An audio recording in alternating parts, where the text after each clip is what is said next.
Podcast is intended for mature audiences. The views and opinions expressed are those of the panelists and do not reflect in any way those of the podcast partners, sponsors, or affiliates. Enjoy. Hi, this is Michael Buffer, and you're listening to the Voice of the People. Let's get ready for Boxing Voice. Every day I'm hustling, hustling, hustling, hustling, hustling, hustling, hustling, hustling, hustling, hustling, hustling.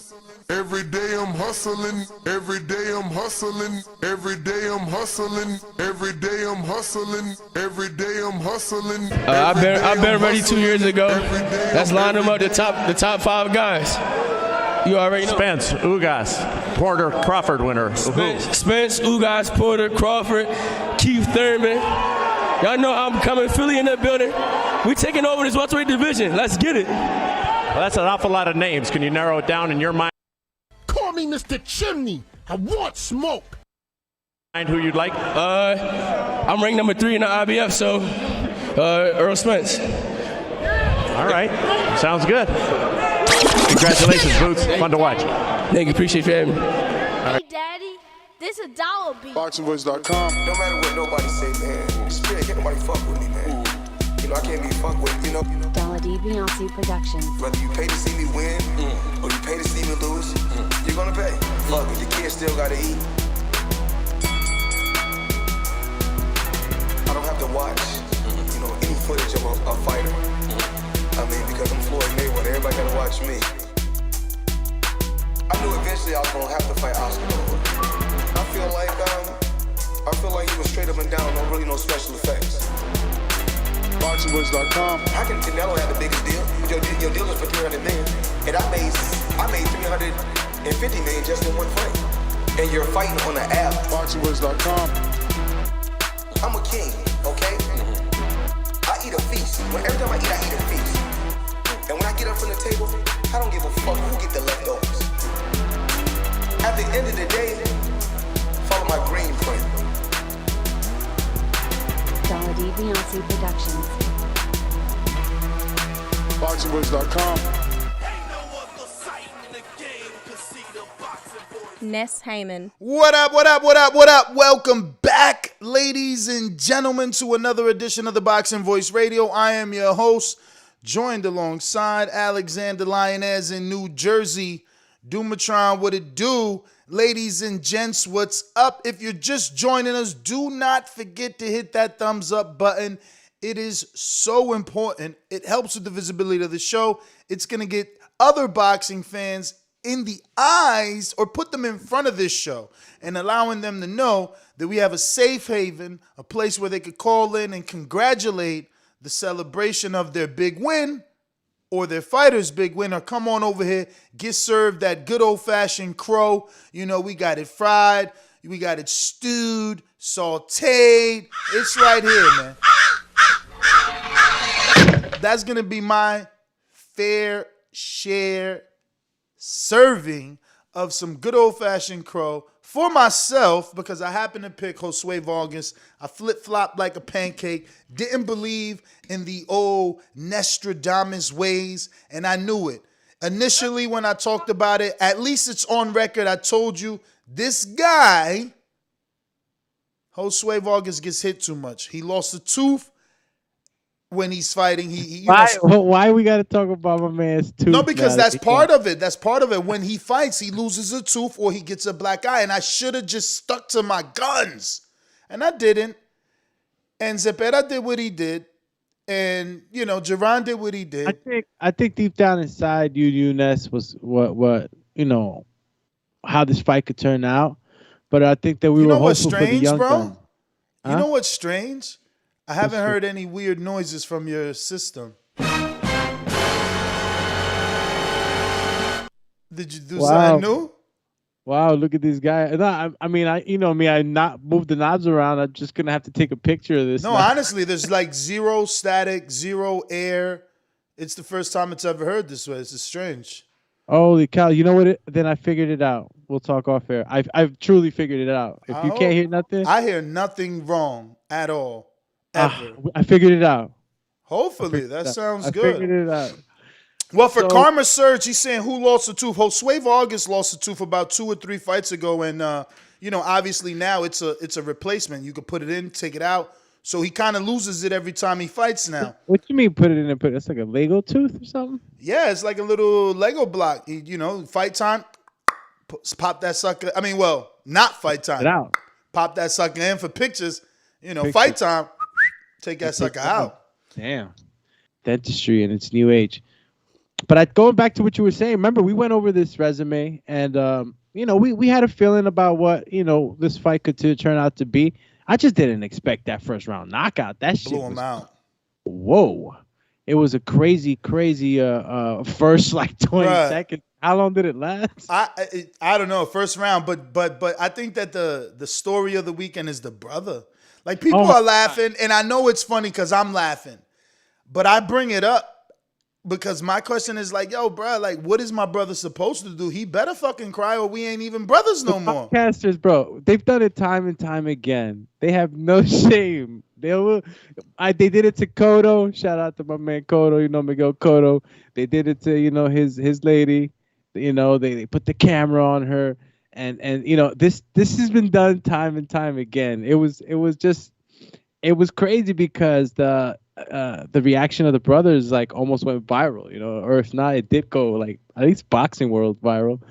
And I mean, you can only imagine, right? The concern, and that's his bro, the dreams that they got, you gotta understand sometimes it's not. But the picture, you ever hear the term it takes a village to raise a kid, child? Yeah. So sometimes these fighters literally have a lot of people backing them up, and everybody's invested in you, and dreams are being built on you, and there's just so much more that sometimes goes into some of these pressures that these fighters face in their own individual careers. So it was like, damn, they lost. Oh man, the memes were nuts. I just couldn't. They didn't stop on my feed. It was just like another one and another one and another one. I'm like, damn, man. The kid had and there's levels, right? That's what Zepeda said. But I don't even think he expected that anyway. He said it himself. It was just he got caught, bro. And that shot. That's a mean ass shot. That's like a hook cross. It's an angle that my man Usyk likes to throw his left hand. It's a crazy left hand. It'll come down straight down the pipe. It comes kind of around the guard a little bit, but it landed so solid. Your man's was just his knees were wobbly, bro. He was wobbled out, and then to finish him the way he did, you could tell Zepeda was tight. Mad. He wanted some get back. He wanted some get back. He wanted all the get back, bro. He wanted all the get back, man.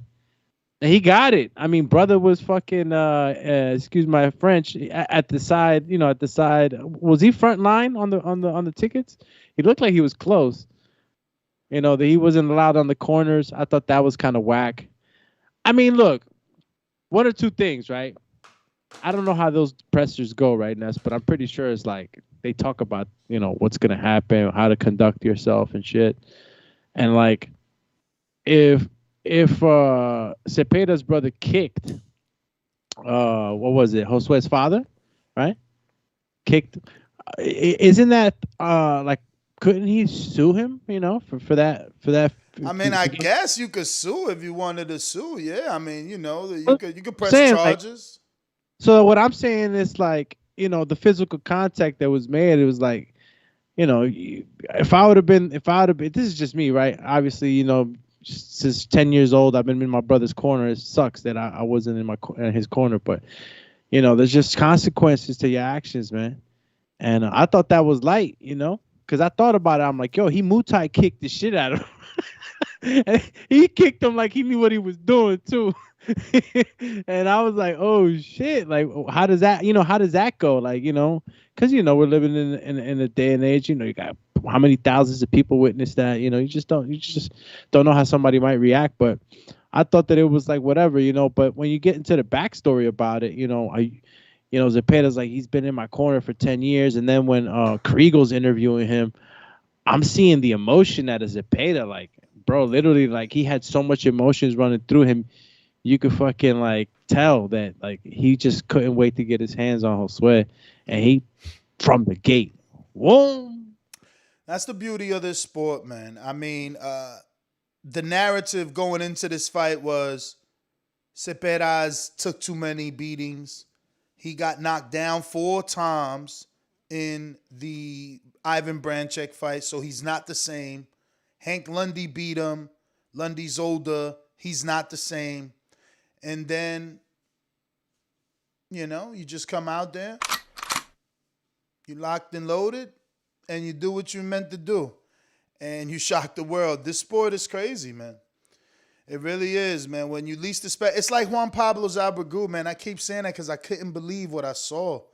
I know you ain't see that. You need to look up, Instagram, see if someone has the replay. He knocked out the Kazakhstani, and I don't even know how to begin to pronounce his name. It's like with a K and a bunch of other letters. It almost looks like Camelot, but it's not because it's with a K. You know what I'm saying?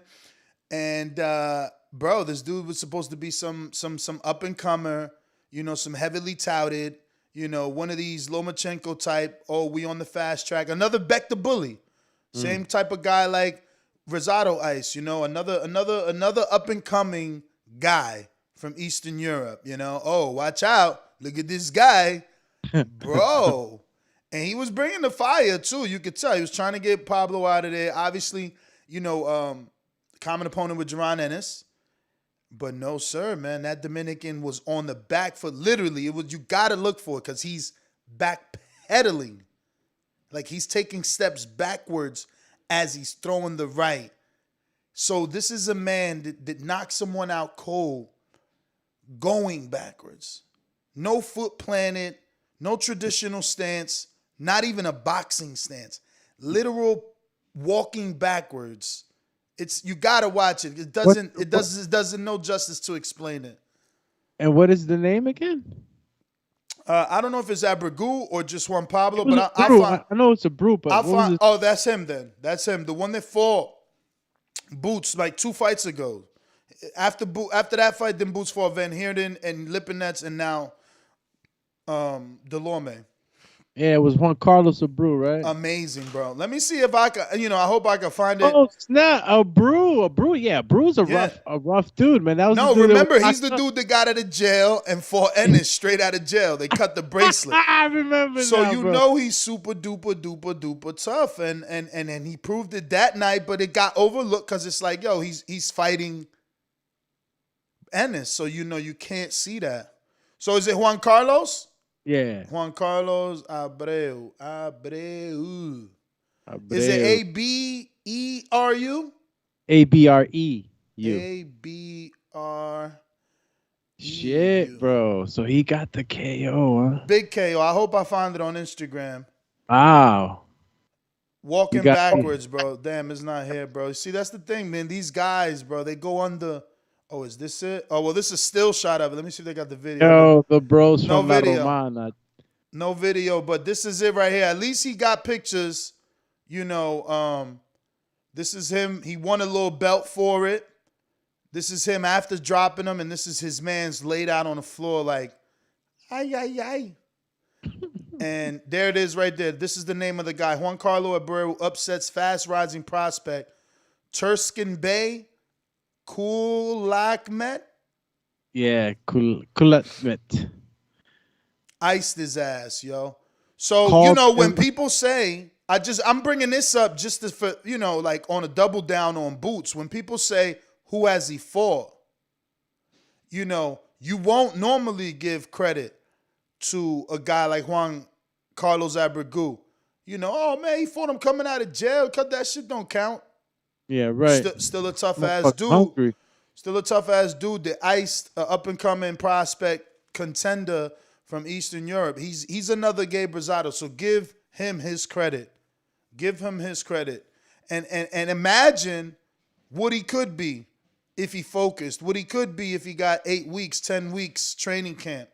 Because this is a guy that iced someone on short notice and hung with, Ennis, maybe, I don't know, 4, 5, 6, 7 rounds. So, we just got to just give these guys credit, man, when they get in there and they put together, the best performance they could. Abreu actually lasted 6 rounds with Jaron Boots Ennis. 6 rounds with a guy that's, putting guys away pretty quick. And I remember seeing that fight. He was really rough and tough. He kept coming forward. And then, Jaron was just, catching him with these freaking, counter uppercuts that, only Jaron knows how to throw. But he was tough, man. I'm going to go back and see that fight. Then I guess it was a shock for everybody, huh? This Tuma Kamalet guy, it must have been somebody that was touted, I guess. Well, speaking of Jaron Ennis, his win may come into question or nothing may come from it. Delorme's team files an official protest with Nevada State Athletic Commission over the Ennis punch that caused the first knockdown. Delorme took to his social media and obviously congratulated Jaron Ennis, but at the same time said, look, I was hit with an illegal blow, and I was not given justice. He won. I don't want to take anything from him, but there was no justice for Thomas Delorme. And the punch was a little odd to me when I saw it too, but things are happening in fast live time action, and if I go to throw a right hand and you're dipping down, you're dipping your left shoulder down to try to get away from it, it's a possibility you're going to get hit. That's why the referees tell you don't turn away. And when you're kind of trying to turn away or you're trying to slip a punch, you got to be extra careful. It's a hard call for the referee as well. And as fast as that punch was, we would have to go back and get some 4K type of replay to really get a better sense of what happened. Thomas did a very good job catching a still shot from the fight. It is blurry. The rope is in the way. But it's this is like a sabotage photo. Everything's in the way. Like it's pretty deep. It's pretty evident. He's hit on the top of the head. Like it's back.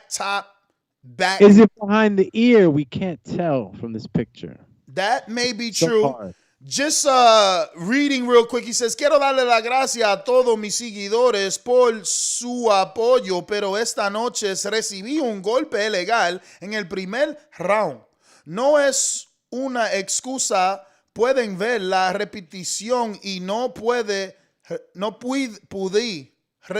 recuperarme sin quitarme el crédito a Ennis. Es un gran peleador, pero esta noche no fue justo para mí. And then he puts a globe emoji. So, I guess he meant there was no justice for me in this world. But you want to translate? Damn, translation. I was trying to see where you were reading it from. IG, it's screen sharing. Okay. Still not up for me. But now basically Lies. He's saying that he thinks that Jaron Ennis is a hell of a fighter. He takes no credit away from that, but that he's feels like that night there was really no justice for him in that illegal hit. So who knows? Do they really go and try to fight this? Come on. We got to go back and look at this lifetime champ. You got me super curious because I didn't go back and really look at it again, But you're asking if they fight it. They've already filed an official petition with the NSAC, Nevada State Athletic Commission. So what does this mean? They're trying to get the fight overturned or at least force some sort of rematch due to the illegal blow not being called per the negligence of the Nevada State Athletic Commission that weren't able to catch it in time. This beyond me. Wow.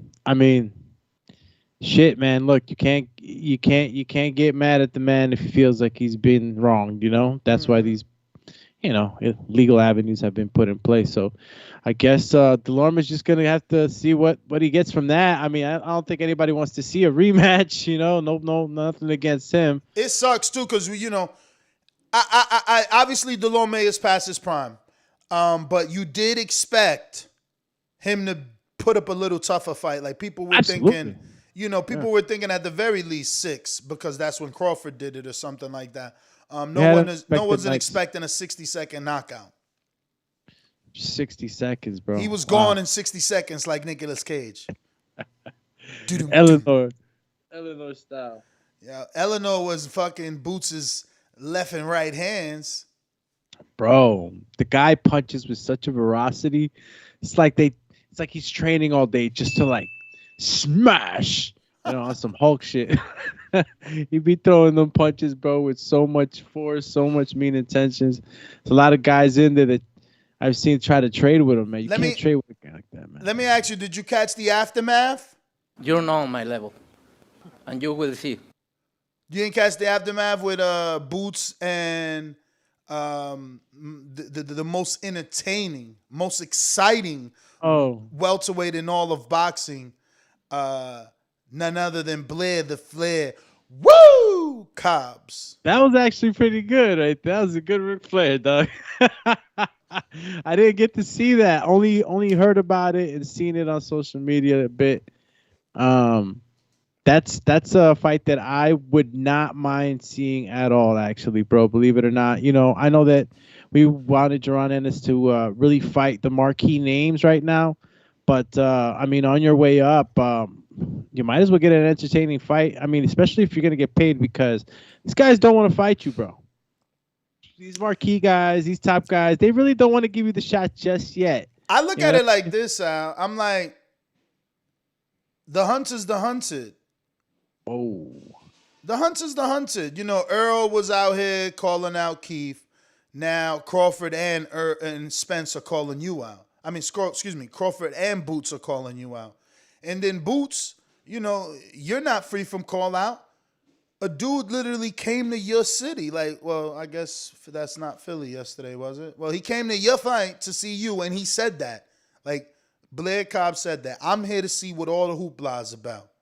And then after he seen it, he didn't get scared. He didn't run. He didn't hide. He didn't stay away. Instead, he ran towards the smoke and said, I want to fight. Now, Jaron takes this high and mighty road and starts telling, Blair Cobbs that you're not on my level, and you will see. So it's like, is everybody that's just not on someone's level, do we just get do they get that pass? Like, yo, chill, bruh. Earl trying to unify, so Crawford, you can't. He ain't ducking you. He trying to unify, and then it's like, oh no, Ennis ain't ducking you. He trying to fight the big name, so he ain't ducking, Blair Cobbs. But it's like, yo, everybody got a hunter on their ass. Is ducking at the end of the day. You got somebody calling you out. If you can't get that fight, what about the dude that is calling you out? Yeah, look, I guess when it's fresh in your face, it sounds good, but at the end of the day, I guess you got to look at the money, and these young men are changing them. I think that the education for the business side of boxing these days is so much better now, and these guys are not just boxers; they're also businessmen at the same time, and I think that's what we're seeing a lot of in this day and age. I'm pretty sure that Jaron Ennis, sits down, and they get a good offer. I don't know how that comes about, Ness. You'd be better to explain that. But if the number's right, and I'm confident in kicking your, ass, why am I not taking the check, right? So I think with good money, that fight could really be promoted. Cobbs is entertaining. I don't know how Jaron Ennis is in the lead-ups or what how his I guess pizzazz is in the front of the camera, but I know that it has a hell of a one in the ring, right? But with a guy like Blair, man, they could probably do some good numbers. I agree, man. Blair is a very good salesman, and at the end of the day, for Jaron, it's a free check, and it's a name calling you out, and I consider Blair a name. I wanted Blair in there with other fighters. I've been waiting for Blair to get another shot. He's on the come up. He's on the cusp. He wants an opportunity. So we got to spread this wealth. I wouldn't mind Blair with Virgil, Rashidi, or any of these names. Honestly, I'm not. Him and Thurman would have been a great fight for my man Thurman. Battle like make it like this dude's trying to steal Thurman's swag. Like there could only be one light skin, slick welterweight or something. I don't know, or slick talking at the very least. If you don't think Blair the Flair Cobbs is too slick, he's definitely Flair. Surprisingly, he'll sell it. He'll sell it. Great press conference, a lot of quotes, and let's be real. He'll be there to be hit. He's gonna be there to be hit. He's gonna give Boots a good fight. It'll last 1 or 2 rounds, maybe even more, because he surprised us. Come on. No, seriously, he surprised us his last fight out. Blair Cobbs did, so maybe it lasts more. And I'm not being disrespectful. Many people thought Delorme wouldn't last, the 6 that Crawford took him. And Delorme has a world of experience next to Blair Cobbs. So when I say, maybe 1 or 2, I'm not saying it because I think Cobbs is not on that level. I just think Boots is on that level, and Cobbs needs to prove it. But this is how you prove it. It's like, you can't tell a fighter, you're not on my level, go get on my level. I mean, he's trying to fight you. He's trying to fight you. You ain't got nobody on your resume. I'm trying to fight you. You understand? So, I'm just wondering, where does it stop? I thought it's only the top. I thought it's only guys like AJ and Canelo could tell somebody else, get on my level, go get a belt. Now anybody could just turn behind them and be like, nah, bro, get on my level. You're not ready. Like, I mean, look, he's Jaron just knows what's coming to him, or what's supposed to be coming to him, I guess, and that's why he's at. That's why he says the things he's saying right now. But how much of a difference is Delorme and Cobbs, or Van Heerden and Cobbs, or Sergey Lipinets? Okay, he was a former world champ, but he was still a smaller man moving up. Like, is Cobbs not a better fight because he didn't have to be convinced? He's calling you out. Yeah, but we got to also pay attention to Blair Cobb's fights. I mean, who's he fought that that also would merit him as a guy in position for what? I mean, look, for me, it would be a fight that but that's my argument, Doomy. So now we're gonna ask Jaron we're gonna ask Blair the Flair who he fought. So Earl, Crawford, Thurman, they asking Ennis who you fought. That's what I'm saying. Let's do unto others as you want others to do unto you, is all I'm trying to say. They already cutting you off at the top.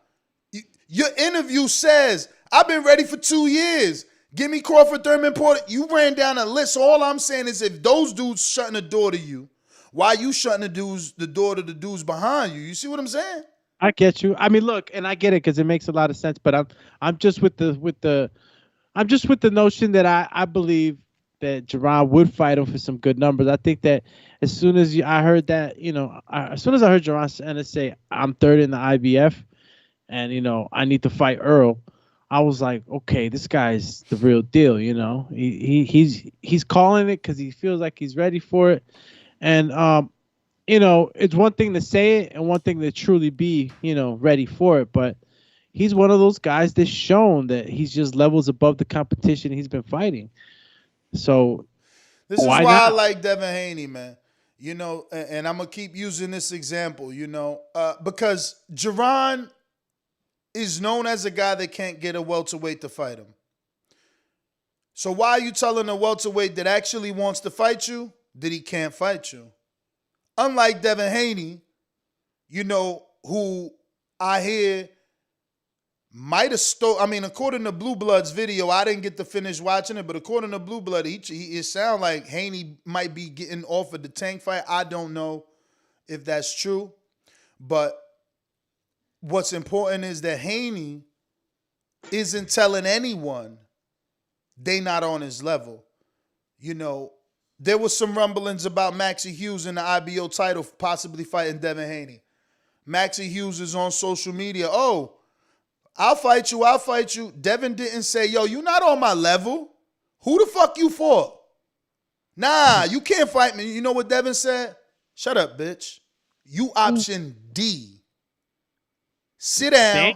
Sit down and wait. If I can't fight none of these other dudes, then we gonna talk to you. But you see, that's how you do it. You don't tell Blair the Flair he not on your level when Blair might have a little more character and a little more popularity than you. Blair's been on undercards with Canelo. True. Blair's been on press conferences with Canelo with no shirt on with a fur coat. True. No. Blair was Rolly Romero before Rolly tried to wear furs. Blair was wearing furs. And Blair said that too. It's just people don't follow Blair so they don't hear his call outs. He a slick talker. He originally from Philly. Let's get this straight. He originally from Philly, migrated to Mexico, something about a drug cartel, came up in Mexico. Like, this kid's story ain't bad. You understand? Yes, Heyman.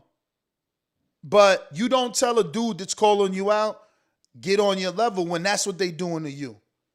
You know, you do what Devin Haney said. You option 4, you D, you wait. When we ready, we'll call you.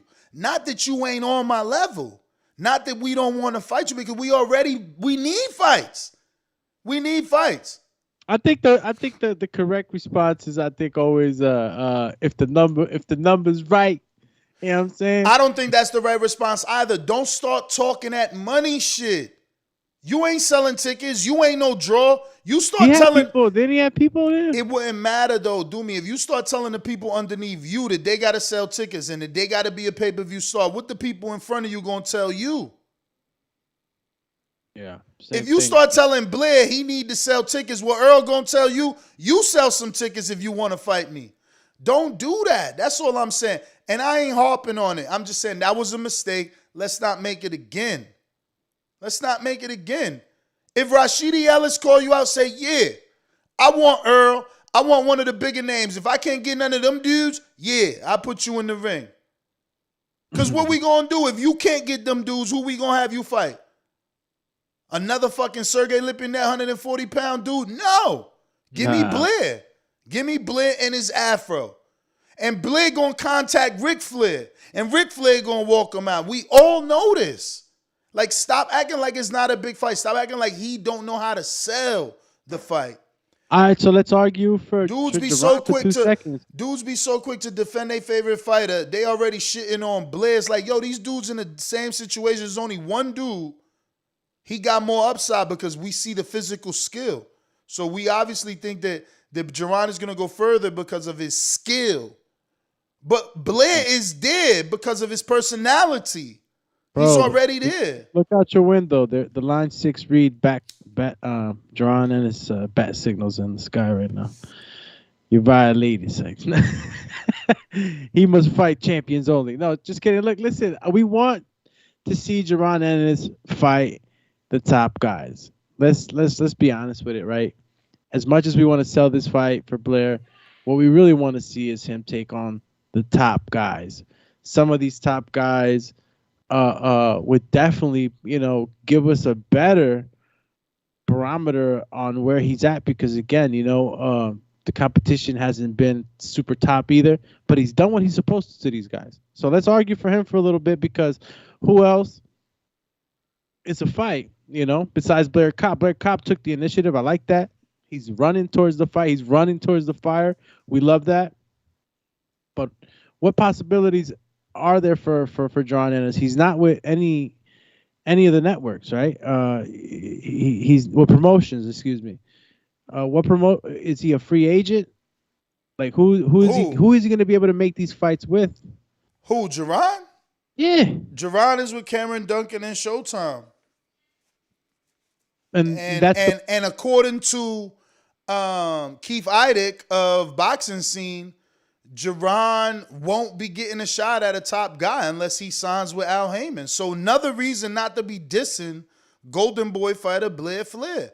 Just because it looked like you with Heyman and they acting like you with Heyman, you ain't with Heyman and you ain't getting the big names with Heyman, according to one of the fucking well-known scribes that gets information from the Heyman side. If Keith Idek says he ain't signing, if he don't sign, he ain't getting one of the top guys, he ain't getting one of the top guys. Yo, your soundboard is low. Maybe that's why your shit is fixed, because your soundboard was causing the issue, and that's why your soundbites are super low now. Call me soundboard face. Call you all the way down in Runtown. We got High and Low Sports Centrum that says the boxing voice is more. Daniel Vega. Who do you guys think had the better first round KO, Ennis or Zepeda? I'm going to be real, it was Zepeda. His punches seemed harder, or at least the reaction from one Puerto Rican to the next was different.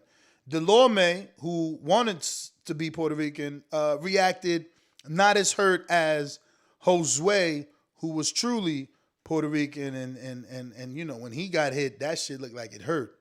Yo, didn't Danny Garcia come out with them too? Yo, how you get Danny to walk you out and that shit happens, bro?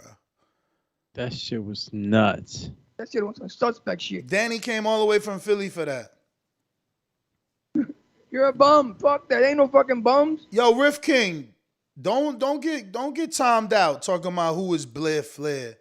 Come on, bro. Like, we don't need casuals over here. Casuals that talk stupid. If you're a casual, then you could just be a casual, but you ain't gonna be talking crazy about a fighter and acting like a casual. Talking about who is Blair Flair. Who are you? What you done in your life? You know what? But that's the thing. Comment king. That's what you are. Comment king. Got the nerve to talk about my man Blair Flair. Listen, a lot of people gonna feel like this, bro, because these are two young up and coming, but it just seems as though Jaron Ennis is just far more ahead in skills than a lot of these other guys. You know, he's the phenom. So, you know, I can't be mad at those that feel like this, bro. We want to see Jaron Ennis in there in a fight with somebody that's going to tell us, you know, what he truly is. And as much as we wanted to see it with Thomas DeLorme, you know, in a step up in competition, like, we ain't get that. He washed him. Yo, so I had a morning afterthought, and I said to myself, you know, I asked our audience, you know, is Spence versus Ennis the new biggest fight in the division, since that's who Ennis wants? He said he number 3. Is that the new biggest fight in the welterweight division, or no? Is it still Bud versus Earl? Which I feel like has died out. You know, even for Bud, he's like, man, I'm not thinking about that fight. You know, and for us as fight fans, we feel like, oh, that might happen at 54. Like, you know what I'm saying? I don't even know, bro. But I did get excited about Jaron Ennis and Errol Spence. But you know, what are the odds of that really happening? You know, I mean, he's number 3. It's not like he's number 1 in the IBF. So I don't know how that works out. I don't know if 3. The way that it works out is like this, my friend.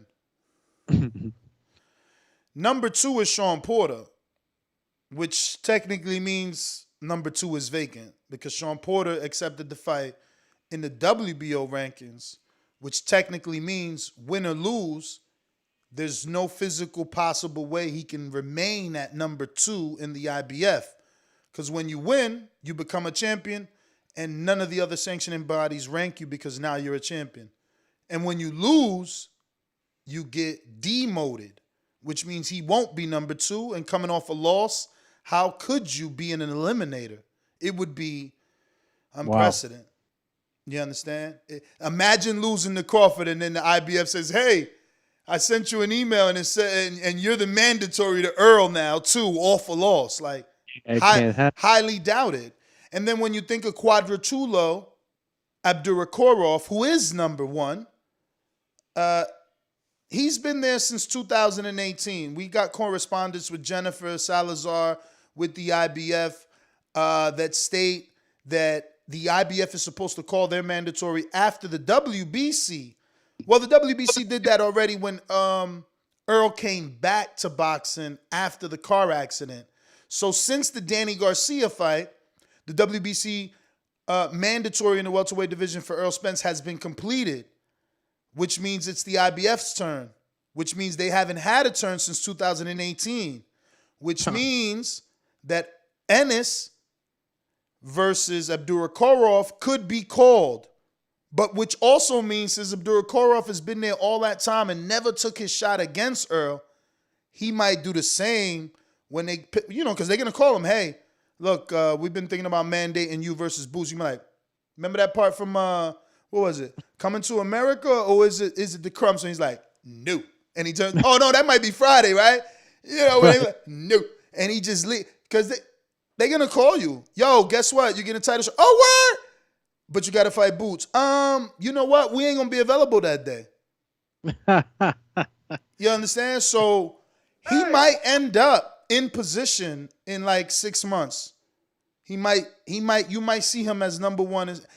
These rankings haven't been updated. He's number 3 without the update. Number 3 without the win over Delorme.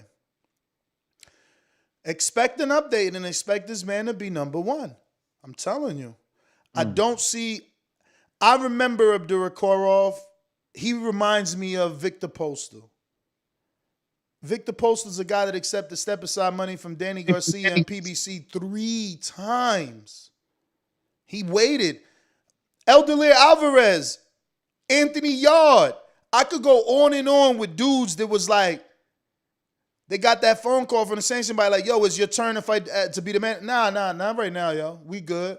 Anthony Yard said that plenty of times. Yo, eliminated with Buatsi, eliminated with No, we good. Yo, what about now? You want to fight Kovalev right now? Oh, yes. Yeah. Give me that shot. You understand? And dudes wait they shot. They wait they shot. So I don't think it's any different here. I would like this fight. I was saying this morning, it's like, why don't Earl or Crawford pluck him now, right, Doomy? I would. People, I mean, not people. CYP and me had a debate. He's like, yo, listen, Canelo represented money. He brought a country. The fight did 2.4 million pay-per-views. I get it. It did. So what that means in layman's term is there was reward for Floyd's risk. There was reward for Floyd's risk. There was financial gain. There was popularity to gain for Floyd's risk in fighting the younger, bigger man. I get that. But at the end of the day, there's only 2 things that happened right then and that day. It was 2 things, however you want to put it. If it was a metaphor, he walked up to the biggest, baddest dude in the yard and smacked the shit out of him and took over the whole fucking prison. Or, he did exactly what he did. He went in there, seen the best competition, and fought them early and showed that he was great. Why can't we just follow in Floyd's footsteps? Why do we got to say, no, the economics ain't right? As fight fans, why do I care that Earl, if he fights Ennis today, ain't going to make what Floyd and Canelo made? That's not my problem. All I care is that you, like Floyd, are going up to the biggest man in boxing, and you like, you know what? Oh, you think you bad? I'm badder. Ain't that what this sport is about? Like, you the best. I want to fight the best. No, it's more now these days is you the best? How many tickets you sold? It's like, come on, man, let's just fight. And at 24, what you waiting for? Earl and Bud is 34. So that means you 10 years older. Do it now. What, you gonna wait till you're 36? Give him more experience. Do it now. And for Earl, what, you 31? With an accident and a surgery? You gonna wait. Do it now. What are y'all waiting for? Just saying. Saying. He called him a pup. But that was what, 7-8 months ago on a live with Gilly the Kid and Yella Beezer. How long is he gonna be a pump? And that's what I'm saying. Like, dudes don't keep the same fucking energy. When it was Thurman was a straight duck. Oh, Earl calling him out. Floyd told Thurman he got to fight Earl, and he a duck. Now look, this dude been calling you out for how long? He looking better and better. Nobody want to call Earl a duck. Nobody's running towards the Jaron Ennis fight, bro. It's just simple as that. But Floyd ran to the Canelo fight. That's all I'm saying. Like, but you made good points on that. Where is that fire in these fighters? He had gain in that, and that's the the great point you made in that debate right there, is that you know, I'm fighting Canelo, I'm fighting the younger guy, but I got a lot of reward with this, so it's worth it. So it's like, if I'm Errol, like, what am I gaining? Like, what's this is what you're gaining, right? 275, give or take, purchase the Porter Earl Spence unification pay-per-view. You know, we got to speak realistically. It was 2 belts on the line. It's a bigger fight on paper than Ennis and Earl. But 275,000 people bought Earl and Porter had 2 losses already. You understand? But we knew what we was getting. And let's be real, Porter was not a 50-50 fight. Earl was always the favorite in that fight. This would be a tighter fight, and that's the only thing I'm saying. When Gennady fought Daniel Jacobs, he only sold 170,000. When he fought David Lemieux, 170,000. But then when he fought a pay-per-view star, he fought a name that people thought would lose. We thought Canelo was afraid of Gennady. We thought Gennady could beat him. He running around, Mexican style, give me my belt, give me my belt. Oh, he's scared, he's ducking. You know what I'm saying? Talking the broken English. We believed he could beat Canelo. That's why people paid. And I'm just bringing that right back up. There are people out there that will believe Ennis can beat Crawford or Ennis can beat Earl, so they will pay. Like, boxing needs to learn that that's how you get the money, by putting the best versus the best. That's what we pay for. We paid for Mayweather and Pacquiao. We paid for that. So I just don't get why it's got to take 20 years to put the best with the best. You understand? Yeah. And you know, CYP's argument, you know, he likes to say that Canelo fights all his best fighters at 34, 36, 35. So then again, more reason for Earl and Crawford to do it now, before Ennis gets no credit because he fought Crawford 2 years from now at 36. You see? So I don't know, man. So crazy. Comparatively makes a lot of sense. And it's the risk takers, man. It's the risk takers that are gonna, you know, the guys like Shakur Stevenson. I love the attitude that he has towards the fight game. Like, you know, he'll fight anybody, and you know, there's no discussion about it, or any, you know, shunning it off, or you know, trying to make it look like it's nothing. It's a fight. It's a fight, man. And look, Jaron Ennis and Blair Cobb, I guess that's why we're talking about this like this. But who knows? I think that if a good check presents itself, Jaron Ennis is in there, you know, all the way.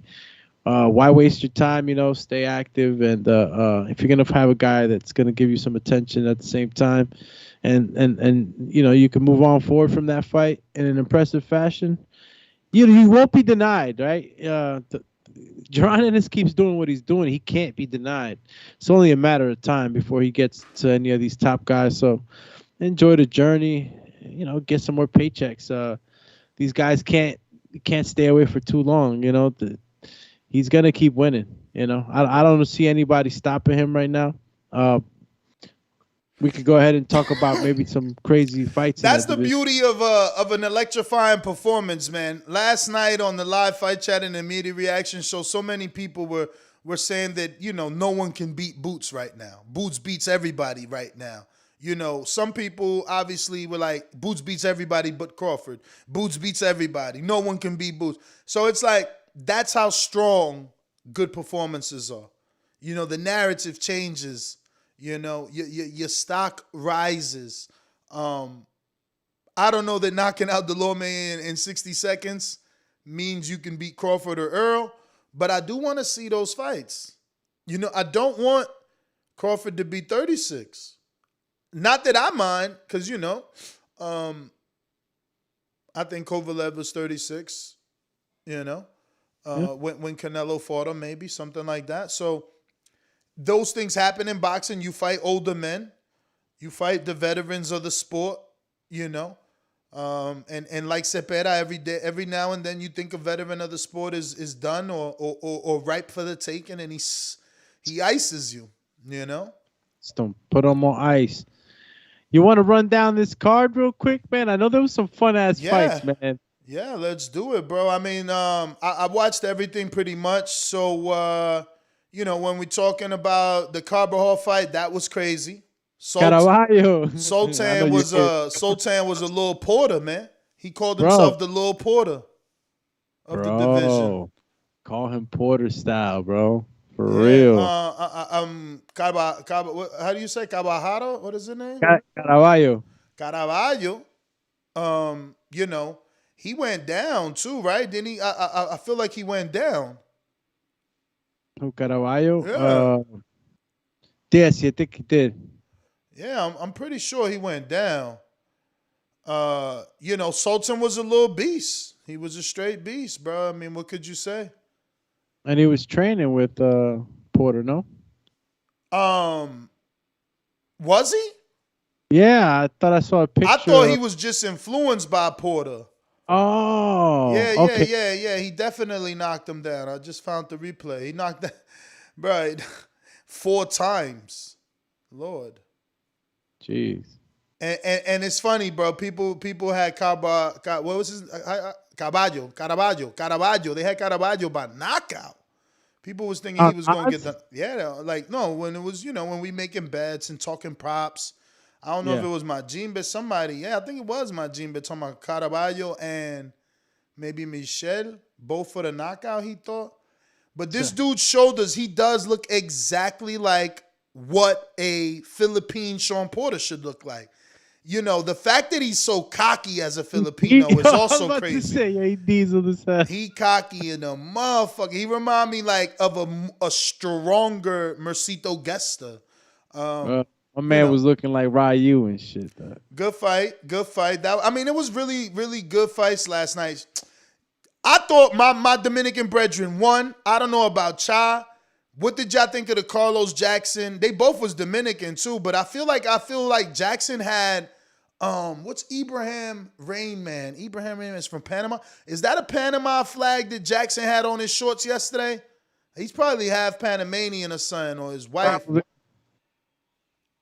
Okay, so no. What the he got to be Dominican though. Carlos, eh? No. Jackson. Yeah, Jackson cuz they kept saying, "Oh, 2 Dominicans in the ring." But it say he was born in Georgia, but he probably like me, like parents of Dominican blood because his name is Carlos Lorenzo. We got hella Lorenzos in fucking DR. So he's fighting Jonathan Guzman. Guzman's a former IBF champ. I thought he won, man. He was slicker. He was faster. He was sharper. I don't know what the fuck. Look, Ward feels like me. That don't mean I'm right because I totally disagree with Ward at times. But, you know, the entire panel felt like me, man. Like Guzman won that, and it really, really sucks. You know, Guzman is a Dominican resident, and you know you can't afford to lose those fights when you're a Dominican resident. You needed that. He needed that win, and I'm sure Top Rank was probably testing to see where they're gonna sign him because he was not with Top Rank before. When he was a champ, he was with PBC, I believe. When he became the IBF champ, he suffered 1 knockout loss, and now he was coming back. This shouldn't have been on his record, man. Boxing is so whack. Like yesterday, there was a few bad decisions. He lost the decision. Yeah, Guzman, no. He wasn't supposed to lose. He outboxed that dude. He was beating him to the time and all day. Like, that dude was not... He had a lot of pressure, Jackson, but it wasn't effective. And, nah, man. Yo, bro, at times, my man Guzman was stepping and just popping with like a 3 or 4 piece. Pop, pop, pop, pop, pop. He just was fast, hands down. They cheated him, man. That's crazy. Shout out to C Soldier, who's celebrating 2 months of membership, and he says, "Boots, nice. He ain't dog walking a fully healthy Spence." But that's the thing. If I'm Boots' team, is Spence fully healthy? Did something get took out of him from the car accident? We haven't been shown otherwise, right? But these are the questions you as a team member, you got to ask you and your team. Is he 100% healthy? No. He himself said he was 70% in the Danny fight. Did he just not come off of eye surgery? Yes. Is he not a year removed and will be... listen, is he not a year removed and will be minimum 14 months, 16 months out the ring if we make this fight next? Yes. December, he's 12 months out. January 13, February 14, March 15, May 16. Are we fighting in June? Damn. 17 months out the ring. Stop playing, man. Jump on him. Jump on him. Jump on it. Yo, they got to jump on it right now. Like, you got to roll these dice. Like, did you play CeeLo or not? Like, if you're going to take a chance at a 2-belt champ, the time is now. You don't let him go fight someone else. Let me roll this dice. Let me live my life. You don't let him go fight nobody else. You jump on him right now. Oh, what's up with your man Pablo Valdez? Pablo, yeah. You know that's Edgar Berlanga's best friend, and he's Dominican. Man. Listen, he's Dominican. He's trained by Dre too.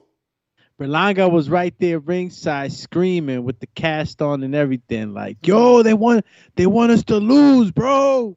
Like, yo, I was like, damn, yo, he was mad excited, man. You could tell that's his man's, bro. He really wanted him to, show up and everything. But that kid, I mean, he got the win, bro. He got the majority of the decision. You win to fight another day.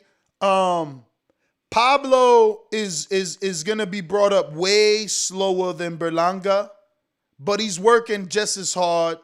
He's with Andre Rozier, but it's not. He don't got that pop of Berlanga, even though he's 5-4. 5 wins, 4 KOs. This one went a majority decision. This one was a 6-round fight, and it was a little bit tougher than the other fights that he's been in. Yeah, tough. But Let's talk about it. These are the ones you need. This is no different than the Dakota fight. I told y'all I seen Dakota twice. The last time was versus Brandon Lee, and I knew Linger, right? Linger, I knew it. And and let me tell you, bro, I didn't bet on that fight legit because Lefty was a minus 4,000. My bookie never opened up prop bets. So that was as sexy as it can get. Minus 4,000 or plus 1,200 for Linger. And I never thought Linger would win. I only thought Linger would just do that. Linger around with his experience. You know what I mean? I didn't even ever imagine he would do what he did. Like, legit, bro, he might have won that fight. Legit. First of all, credit to Dakota for being such a stand-up dude. I don't think I could have been Dakota Saturday night. Fought as hard as he did. Like, that man fought hard. Listen, this isn't a pretty fight, because you're gonna hear me like, damn, I gotta go back and watch that fight. Yes, go back and watch it so you could get educated on the corruption of boxing. But you're not gonna go back and watch Boots versus Delorme. You're going back to watch a blue-collar guy grind the fuck out of a prospect. Grind the fuck out of a prospect. And I remember interviewing his manager. His shorts are 2,000. His boots are 250. This caused that. That caused this caused that. You understand? And these fighters get caught up in how much they worth. And he overlooked Dakota. And I fucking knew it. I told y'all all week Dakota was going to be a problem. And I never seen Lefty fight. I only know his trainer. I only know his manager, Jenny Badillo, and I only follow him on Instagram. But this last 2 years, working on a club level, matchmaking in the back end, getting people that's taught me so much that I know.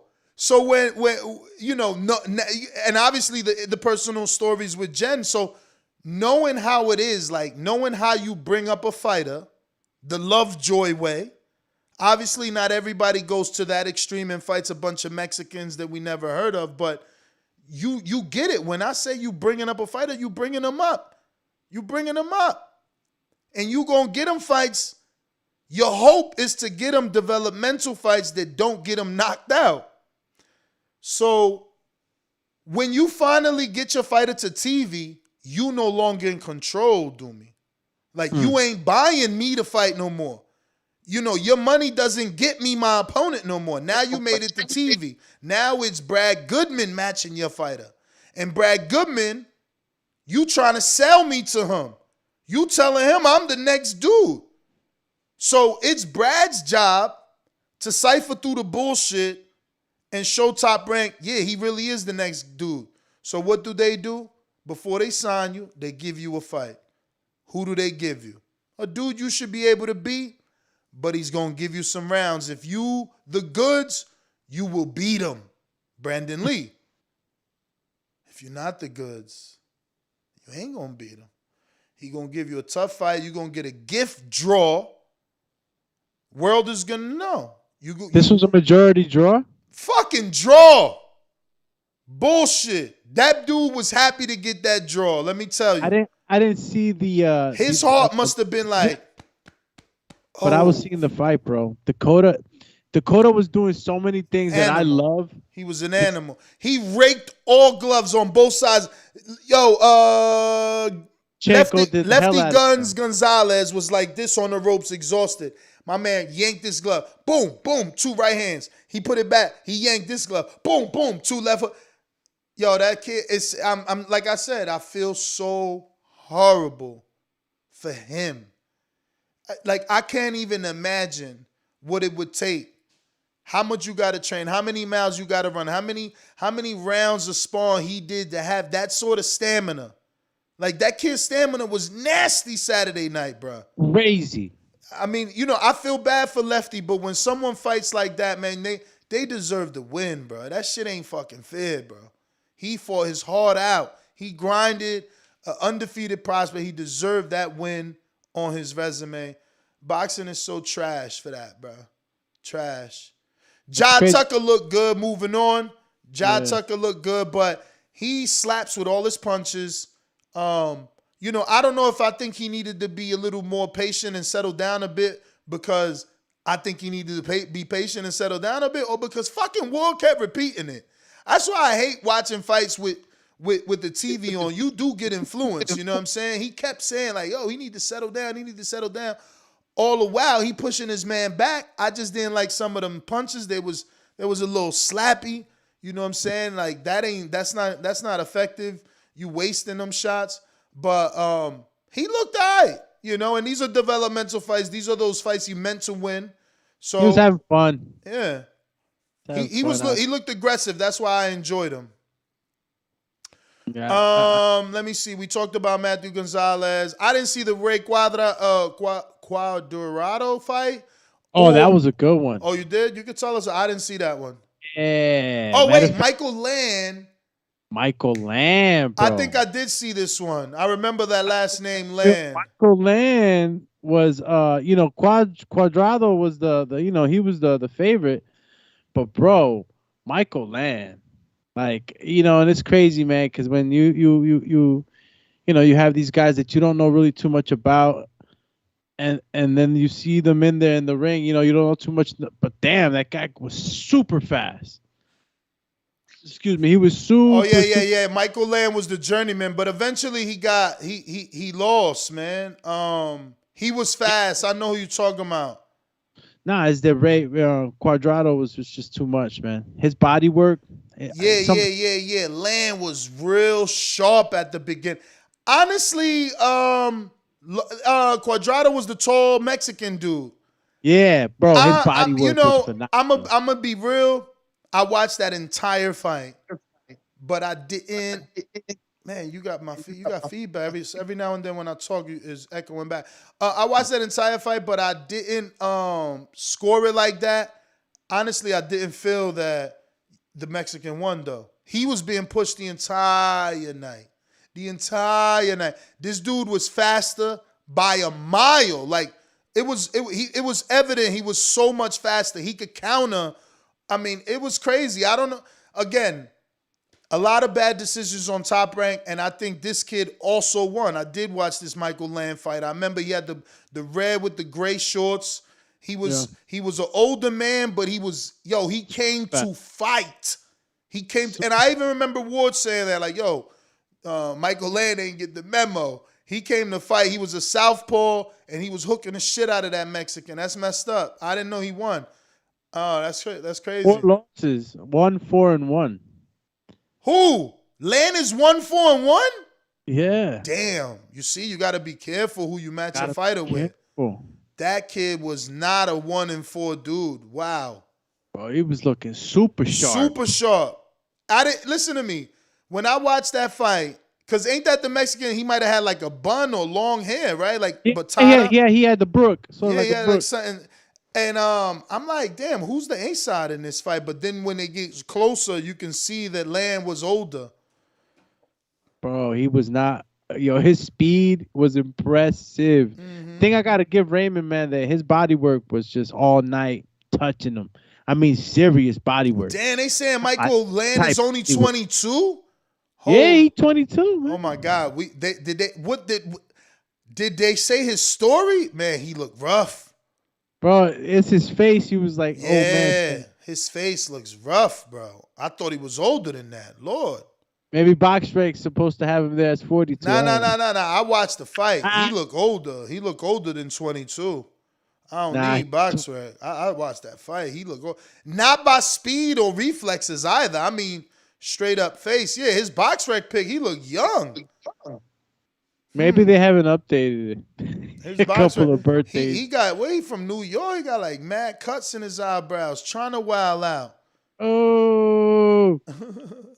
But anyway, moving on. The Chantelle Cameron fight. I didn't catch that. You wildin'. What a shame. Yo, I feel so indifferent with this fight. I feel like I wanna not give McGee credit, but you gotta give her credit. It's crazy. I know. It's probably because I was so invested in McGee from her little posts, right? She sold me. You know what I mean? She sold me. She got me believing in her story, the fact that she ain't losing 8 rounds. You know, she got, eight fights. She has a belt, 15 knockouts, taller, longer.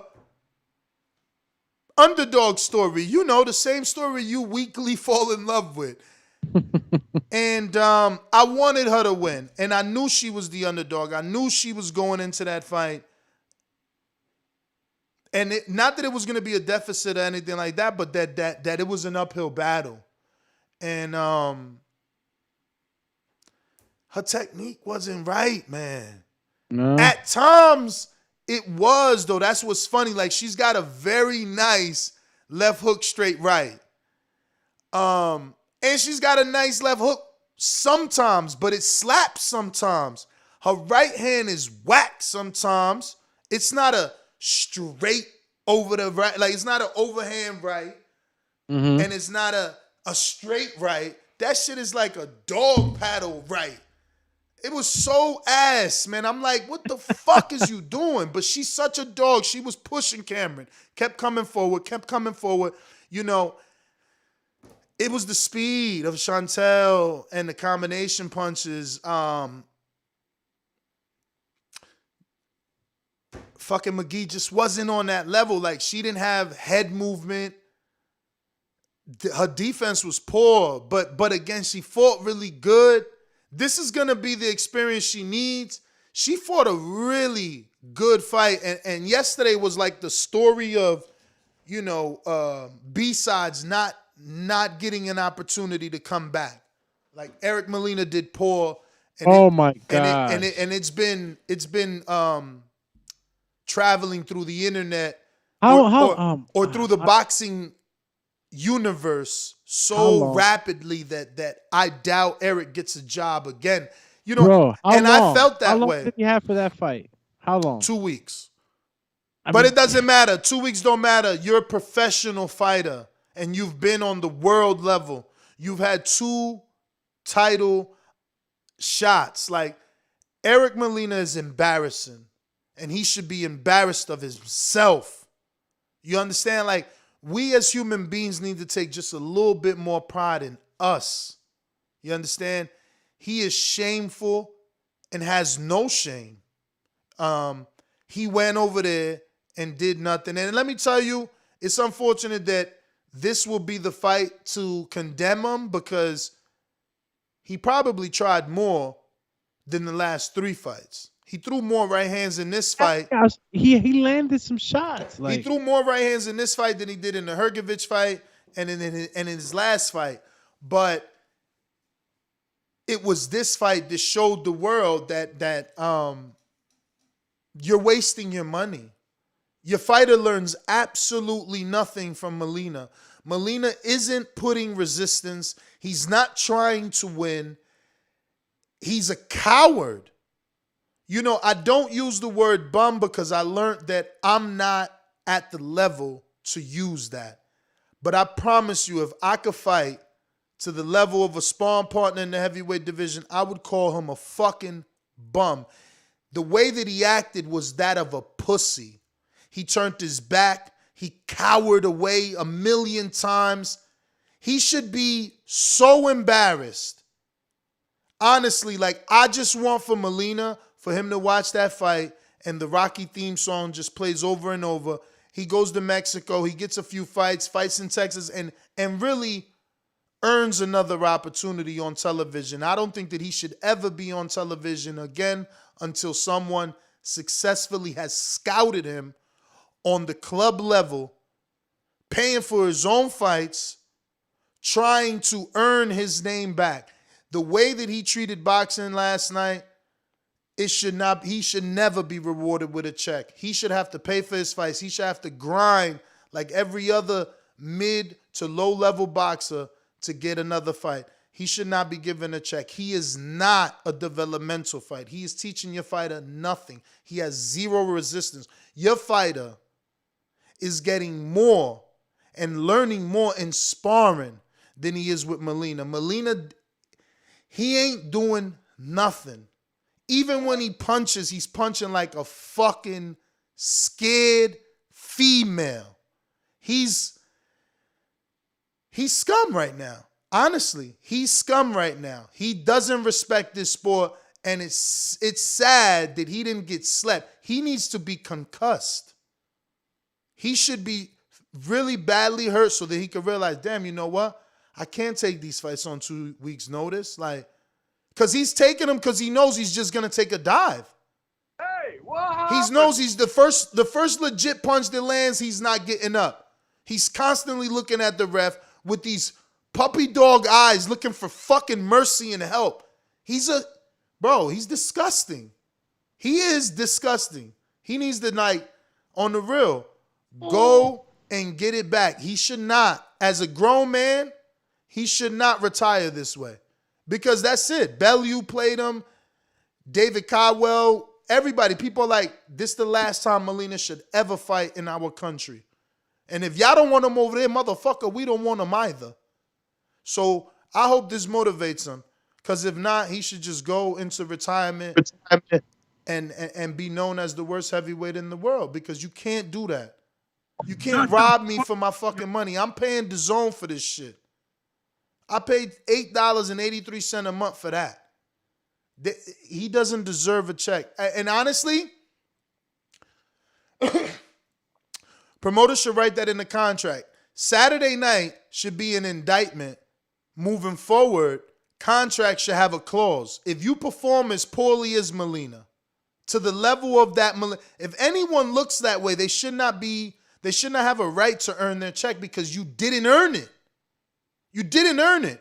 You didn't train, and then you didn't even fight. So, horrible. When I hire someone to come do anything in my house, they ain't getting 100% of that money. You get 50% up front, you get the other 50 when you're done. If you ain't do that shit to my liking, how in the fuck am I giving you that other 50? There's no way I'm giving you that other 50 until I am satisfied. And promoters need to start thinking like this. Promoters need to start thinking like this because this is just, at this point, these dudes are just coming for checks, man. They're just coming for checks. I'd rather have a Delorme, okay, who's got a different mentality as a B-side. He's actually trying to win. He's giving your prospects 10 rounds with Stenonius. Versus Molina, like, what is he showing you? He's coming in and he's looking like a father. He's looking like someone's 42-year-old dad. Yeah, he wasn't training. He's balding. He didn't even get a fucking haircut. He's coming over here with the crown. He's all balding, looking shameful. No way, man. This is crazy, man. Look, Mitty's saying that's already in the contract. Well, then Eddie should take money out. Charge him for his hotel room that the promotion pays for. Charge him for the tab he got on that hotel room. Get some of that money back because this man needs to wake up. Honestly, I contemplated interviewing him, but I said, you know what? I don't know how to not say any of this in his face, so I'm not going to interview him. Nor do I want it to be his last interview of him just, making up excuses. 2 weeks, though. 2 weeks. 2 weeks is pretty rough, though, man. I mean, what did you expect from a guy that had 2 weeks' notice? Bruh, I mean, Google his name. Guy hasn't been in Google his name. Google his name, man. He probably fought a month ago. He's an active heavyweight, bro. Like, he's a B-side, bro. Like, he shouldn't be this bad. He's very active. And to Matchroom, like, where's your loyalty to Eddie? Eddie's giving you a second life on your career. Like, I'm just saying, man, you don't get hired over and over if you're doing a poor job. I mean, yeah, he's the B-side tester for Eddie. I mean, he's tested him against a couple guys. Not just for Eddie, but Eddie's definitely given him a second half of his career. I mean, the guy he fought in August, Ness, is a guy that I have no clue who it is. No, again, that's probably him. Where, in Texas or Mexico? Mexico, brother. Exactly. En el Ignacio de Matamoros. My man, he got the call, and they told him, bro, go get a win, and we'll give you a fight. It's that simple. This is, again, you met a journeyman family. Like, this is a career. To be a journeyman is still a career. But boxing should be better. They need to say, okay, you want to be a journeyman? Well, you can't lose 12 fucking times in a row. Every 4 wins, you need a legit win, not one you go and buy in Mexico. Like, come on, bro. Like, Molina loses to, like, Chisora, goes to Mexico, pays for a fight for $3,000, $1,500, beats some poor cab driver, gets another call from Eddie to get in there with Johnny Fisher. Loses to Johnny Fisher, sits on his ass, goes beats a substitute teacher in Texas, gets a call from Eddie, let Fabio Worley smack you around. We can't just give you money for this shit. There's dudes in the gym training that would do a better job and still lose. It would look aesthetically better on television. My man looks as bad as me. Horrible stomach, balding, fucking bitch tits. Get the fuck out of here, bro. Why am I so mad? What do you mean, why am I so mad? Because Johnny fucking Fisher sold 1,400 tickets. His fans, 1,400 people cared about boxing for that man. So his fans deserved a dude that wasn't here to lay down. Fuck y'all mean. Y'all don't know when to get mad. That's what it is. We so conditioned with this trash-ass sport. So conditioned to just, let's hope they give it to the right guy. Oh, they didn't give it to him tonight. Well, this shit happens. Oh, this guy laid down. Well, he's a journeyman. That's what they do. Like, we suckers. It depends what level of journeyman, too. Like, I don't consider Molina's the highest level. Molina had 2 title shots. He been in there with Wilder and AJ in the same generation. What the fuck? He the highest level of journeyman. Yeah, but he's not a journeyman, He's a guy that was doing very well until, he fought Anthony Joshua. He beat Thomas Adamek. He had some good wins, man. What I'm saying to him, and not incredible wins either, but what I'm saying is that the guy he beat Adamek when Adamek was like a million years old. He's not a club level journeyman anymore. He's somebody that's supposed to be exactly what you were saying. Somebody that's going to be a developmental fight for your future contenders. Or it's not worth it. If I'm going to be having Alan Babic in there, who was Alan Babic supposed to fight? Or Babbage, because that's what Lady Chan said. It definitely is Babbage after listening to the telecast. Who was he supposed to fight? Molina. So why is Molina 2-week notice? If that was who was his initial fight? I don't know, bro. I mean, he got 8 fights. Fucking A, man. And look, man, he didn't do too good with Worley, Philip Hergovich. He's not lasting. He's not lasting, man. I understand why you're mad, though, because his body was definitely out of shape. And I was a little surprised by that because I think he has his own Bro, gym. that's not called being a gatekeeper. He's not a gatekeeper. A gatekeeper is a dude like Sean Porter. We got those terms. We got those terms fixed a long time ago. A gatekeeper is at the gate of your title shot. That's the easiest way to put that. Yep. Molina's not a gatekeeper. He ain't getting a couple years ago. Fabio Wardley beat him and he ain't get no title shot. That is not a gatekeeper. He is a journeyman. He is a journeyman that is allegedly here to give your fighter rounds and development. This man should be banned. At this point, a guy like Eric, I think, should be in shape. Should try to stay in shape, all year round. If you're gonna be getting calls like that, right? And it's sad. It's just sad, man. Honestly, those calls. Honestly, people may look, at some of the stuff I say as ignorance and as stupidity and even wishful thinking. But Lord have mercy. I see guys like Molina, and I wish I should have just been a fighter. How the fuck? Honestly, like anybody that watched that fight last night, Saturday night, like you gotta look at that and be like, bro, I could have done better than that. Like I could have done better than like would I have turned my back that many times? Would I have been looking like a bitch, cowering like that? Like that shit was crazy. Molina got like 30 minutes of this show today because I've never seen no shit like that. Not on that level. Not with a dude that's already had 2 world title shots. I've never seen a dude who had 2 world title shots turn his back as a straight coward. I ain't gonna lie, it was just strange. I didn't know if he did it in the other fights too. I can't remember, but like it was like he had no fight in him going in.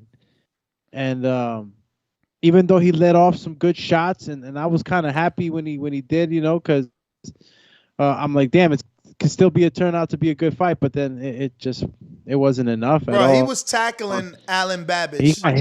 He was all he kept doing was tackle.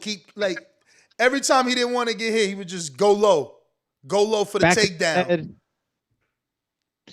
Back of the head. He said that he got hit in the back of the head. Remember? He always saying he got hit behind the head, bro. That's what I'm saying. My man always talking to the fucking referee. He always cowering. It's over. They need to stop giving this dude fights. Like the only way he should fight again on television is if he's in some sort of, prize fighter like tournament where the rounds are like 4-round fights and you fighting like 3 fights in one day. He's got to go through the ringer. You can't let this dude just keep getting a check. Like he's got to get burnt in the fire. There's no way he keeps getting free money like this, man. It's not fair to us. I'm paying for his fucking check, man. That's what y'all not getting.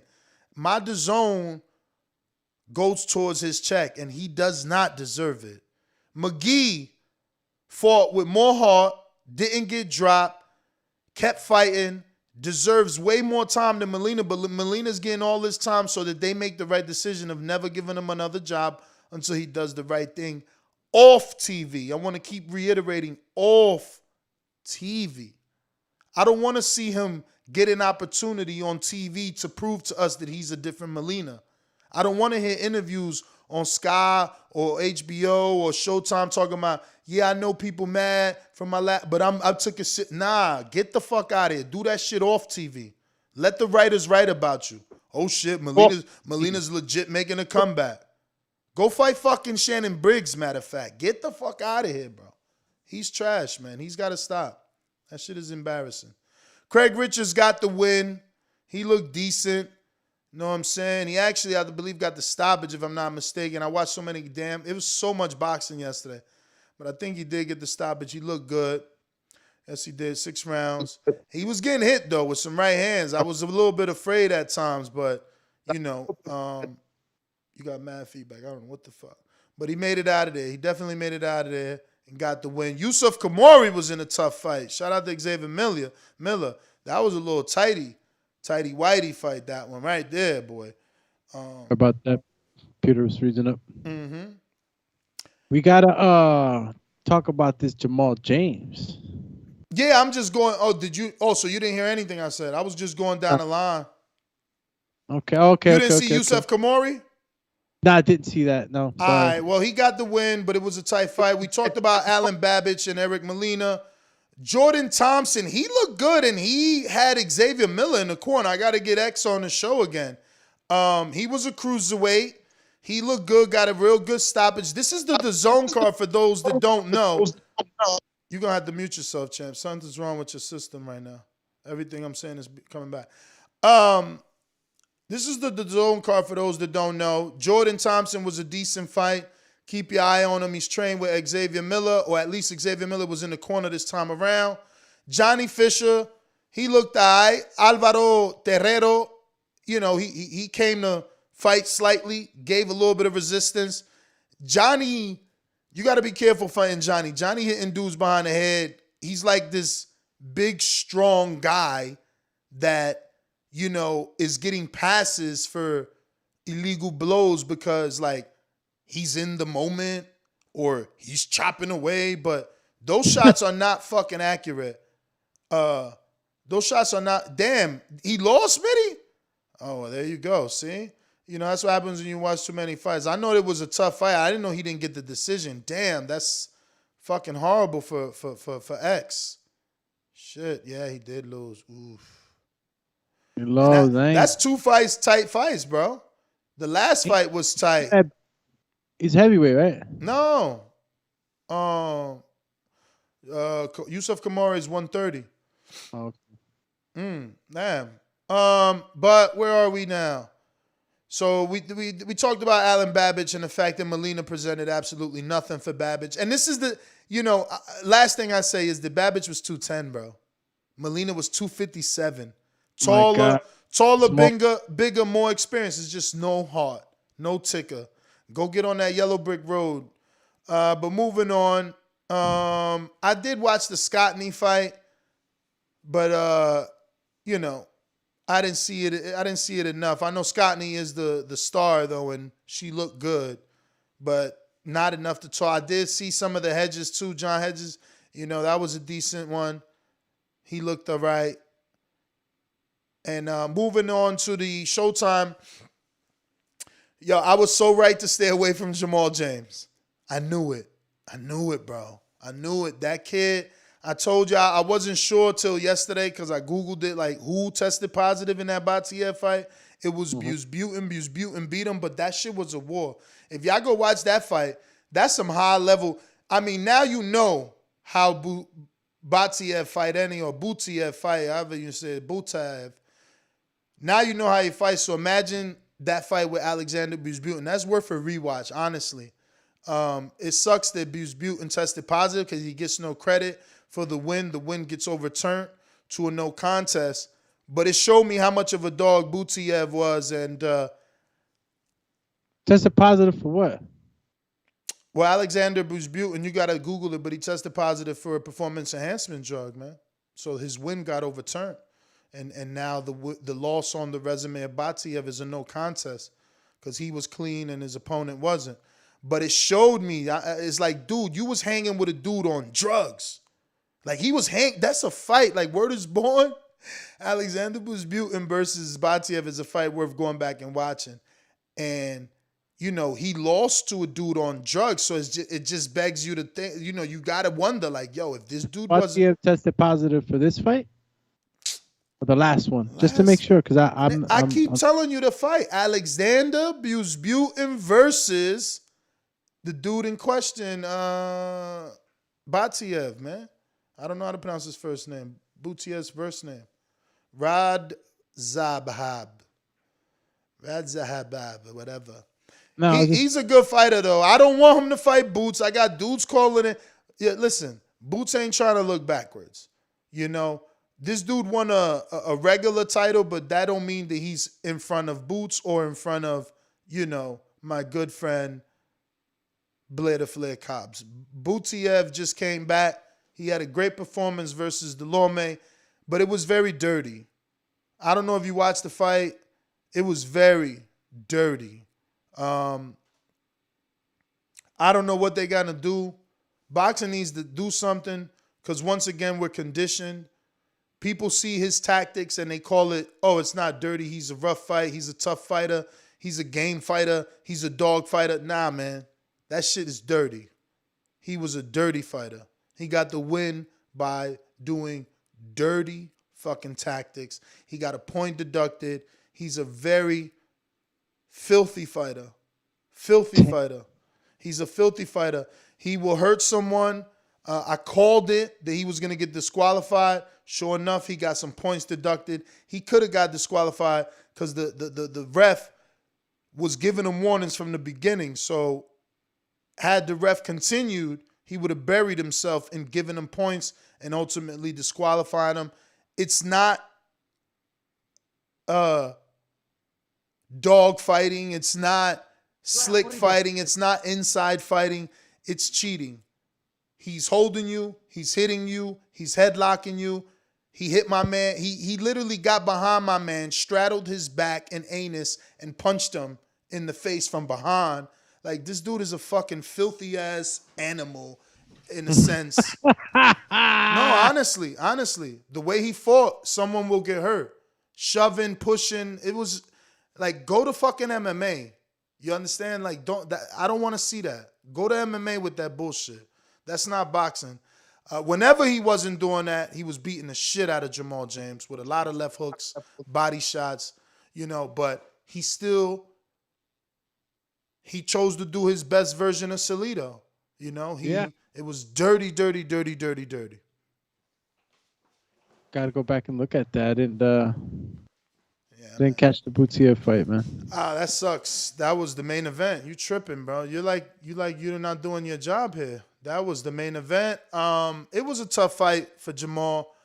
Honestly, Jamal needs a new trainer. He cannot keep losing fights on this level because he'll never get a title shot. He's losing the fights that he's supposed to win before he gets the title shot. He lost to Ugas before getting a shot. Now, here you are again on the cusp of getting a shot. Like, you got to win one or two more fights before you can fight the winner of Ugas Stenonius, and you lose to Butiev. And wasn't Jamal James entertaining a Jaron Ennis fight too? Like, bring him over here? He wasn't entertaining him, but there was definitely rumbles. I interviewed Ennis and Bozy in August at the Tank fight, and they definitely thought that was going next. And it sucks for Ennis because Jamal's a bigger name. Now, let's say for whatever reason he's got to fight Batiev. Nobody cares about that fight. Now, I'm gonna talk about that fight from here to the heavens and the mountains because it will be a fantastic fight. And it will show us how much of a dog Boots is because Butiev is going to test him with the dirty Floyd Mayweather forearms that he does. He's a cheater. Batiev is a cheater. It'll be interesting to see if he's still so much of a bully when he get punched in the face by someone that could punch. See, he had no respect for Jamal, and Jamal couldn't earn no respect. So sad. People were talking about his legs yesterday because he's so skinny. And obviously, as a boxing fan, you want to think nostalgia. You want to look at Jamal and hope that he could fight like Tommy Hearns. Tall, long. Hope that he could be like Paul Williams. Tall, long, and active. Or like Hearns, tall, long, and keeping you behind at the end of your punches. None of that is the case for Jamal. They're not taking advantage of his physical attributes. And that right there is horrible news right now. Nah, look, Butiev was Chino was just able to. broke his finger. That's some bullshit. Oh man. Man, that hit me left field. That ruined my fucking. Hit you with a gut punch on that one. Shit. Bro is good. Whatever, bro. I lost I don't know what I was saying because of that fucking text. Fucking my heavyweight fight just went to shit on Border Wars. We were supposed to have Chino versus Sean. Chino broke his finger in training. He gonna need 4 to 6 weeks. So that's unfortunate. Wow. Hope everything's okay with the Chino master. Make sure that have a speedy recovery. That's what's most important. But we'll get into that, I guess, in the Border Wars show. Yeah, man. Well, moving on, bro. Moving on. Michelle Rivera didn't look as good as advertised. He definitely got that whole Muhammad Ali thing. I wonder how that is, though. Like, I get it. If you came up like believing in Ali or idolizing Ali like I did Michael Jordan, right? Like when I was coming up, I had hoop dreams. I wanted to be like Mike. You understand? So I could get Michelle like paying homage to his idol. You know what I mean? And he does resemble Ali, you know, whatever version of Ali you want to consider it. Or the Will Smith Ali, as some people are saying. But man, the skill wasn't there, man. Like, not of Ali. And that's what happens when you do that. Maybe if you wasn't calling yourself Michelle Rivera Ali, and you wasn't wearing his trunks, and you wasn't getting your hair cut in the flat top like him, maybe the performance over Jose Matias Romero would have been good enough. But when you trying to be, as you put it, and I quote, the reincarnation of Ali, champ, that performance wasn't good enough last night. You did all right. You won, you know, but I don't know, man. Ali's 1-2 was crazy. He was dropping dudes like it was nothing and sleeping dudes. And, you know, I don't know. Michelle had a pretty tough fight. That was like, Romero's not a bad fighter. We questioned, which is crazy, bro. You know, I fucking listened to Majimbe, and this is what I'm saying about second-guessing myself. I'm truly an expert that doesn't believe in himself. I said this dude went 12 with Isaac Cruz. No way Michelle stopping him, right? And this is credit to you, Majimbe, because if anything, you had more probability, because I didn't know until fight night that the dude before Isaac Cruz was a weight division below. So had I known going into the fight that Michelle was fighting a dude that never even fought in his fucking division, I really would have picked him by knockout. So the reason I'm telling you all this is, you ain't fucking Ali if you can't knock out a dude that's below your division and you already the favorite. But it's okay, because I wanted to be like Mike too. But he and his team need to know, by attaching your name to Ali, you're gonna get criticism. We're gonna scrutinize your performance because you want to put yourself in that Ali category. But like one of my co-hosts said yesterday, he resembles Ali. Oh, it was Enrique.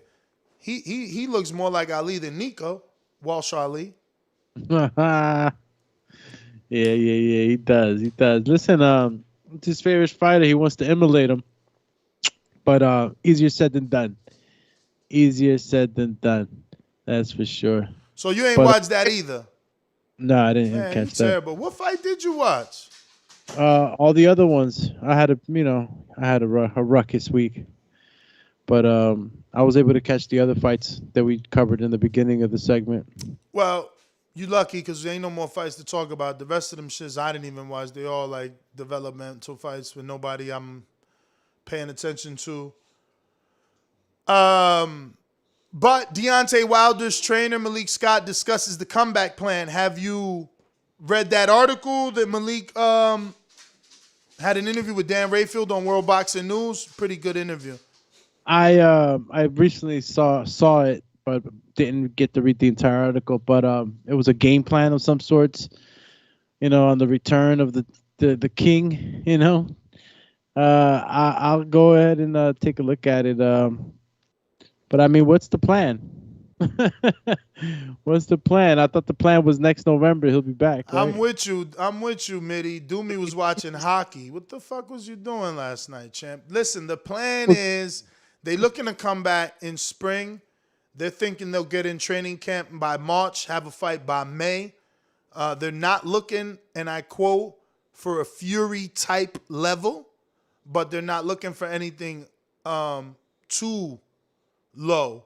But he's definitely saying, like, we ain't fighting no 30-11 fighter, but we ain't fighting no Fury type of fighter. But we do need someone that Deontay can get up for. Who that is, we won't know. But they're projecting a May return with a March training camp. What's your thoughts? Whoa, look at this guy. May?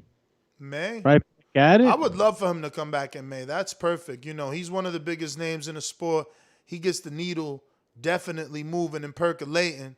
Or he gets the needle I slowed down. I fucked up. I was going to say he gets the needle. Or Joseph Parker. I was going to say he gets the needle twerking instead of percolating. But yeah. So what you said? Who does he get up for? Andy Ruiz. I love the Ruiz fight. And that's another thing Scott talked about. He said, look, Wilder is a high revenue fighter. You know, he's a high purse fighter, so it just can't be no bum because you can't pay him. So it's got to be someone decent so that you can pay him. But it can't be no one like Fury type level, according to the new trainer, Malik Scott. Yeah, get up for Andy, bro. He said that him and Wilder so connected that he'll watch the fight again and call Wilder 2-3 in the morning to talk game plan. That's crazy. That's good because you see, people think that it was bad for him to leave Mark Breland and go with a dude that he beat, or as the internet would like to say, he took a dive. But watching all the interviews that Malik Scott does gives you the feeling that it's a better situation for Wilder to be with Malik Scott because of what Malik Scott is emphasizing on, and that's the fact that when training camp is over for the day, boxing is not done for the day because Malik will still call him. They'll still do film studies. He was talking about his time with Emmanuel Stewart and how he picked that up from Emmanuel, that, you know, even when the fighting is done, even when the training is done for the day, you know, you can still watch tape with your fighter. You can still ask your fighter to go watch a certain tape. You can ask your fighter to do a certain thing in sparring, emulate a certain person in sparring to, you know, further develop them. So it was an interesting article. Damn shame my co-host ain't read it. You must got the pre-pro. You got the pre-pro on mute or something? Like, what the fuck? How you ain't see that? Biggest name in boxing and you don't even read it? Yeah, but I do relate to all of that stuff you just said because, you know, it's you know, Emmanuel Stewart was a great mind, you know, great mind in boxing. And, you know, every coach has his own way of, you know, training and sets, you know, things of importance along the whole training regimen. I think the studying off the clock is very important. You know, you got to love boxing, especially if you're a fighter. I know a lot of guys fake the funk, say they don't watch tape, but trust me, they watch tape. They watch tape. And I'll take a look at it though, bro. You know, sorry, man. Call you wasn't late, able to catch that. Well, we got Lomachenko Comey finally confirmed for December 11th in Madison Square Garden. That's definitely good news. I've been putting this fight off and the talk of it because it's been something that's been lingering, but they haven't been able to make official for so long. You know, we had Lou DiBella on here months ago telling Bill Haney to his virtual face that, you know, that they were entertaining that Lomachenko offer from Top Rank, and that's why they didn't accept the Haney offer just yet. But looks like Comey took Lomachenko, and yet again, Top Rank does in-house versus offering Lomachenko a title shot versus Devin Haney as a one-off. They do in-house. But it's not a bad in-house fight. I don't mind Comey, but I will put the alert out to the TO fanboys, Punch, Doomy, and David Maldonado. Let's see what Comey does. Does he give a good fight, or does he just come and lay down? Is he as advertised? Is he such a great win on Teal's resume? December 11th, we will find out. Yeah.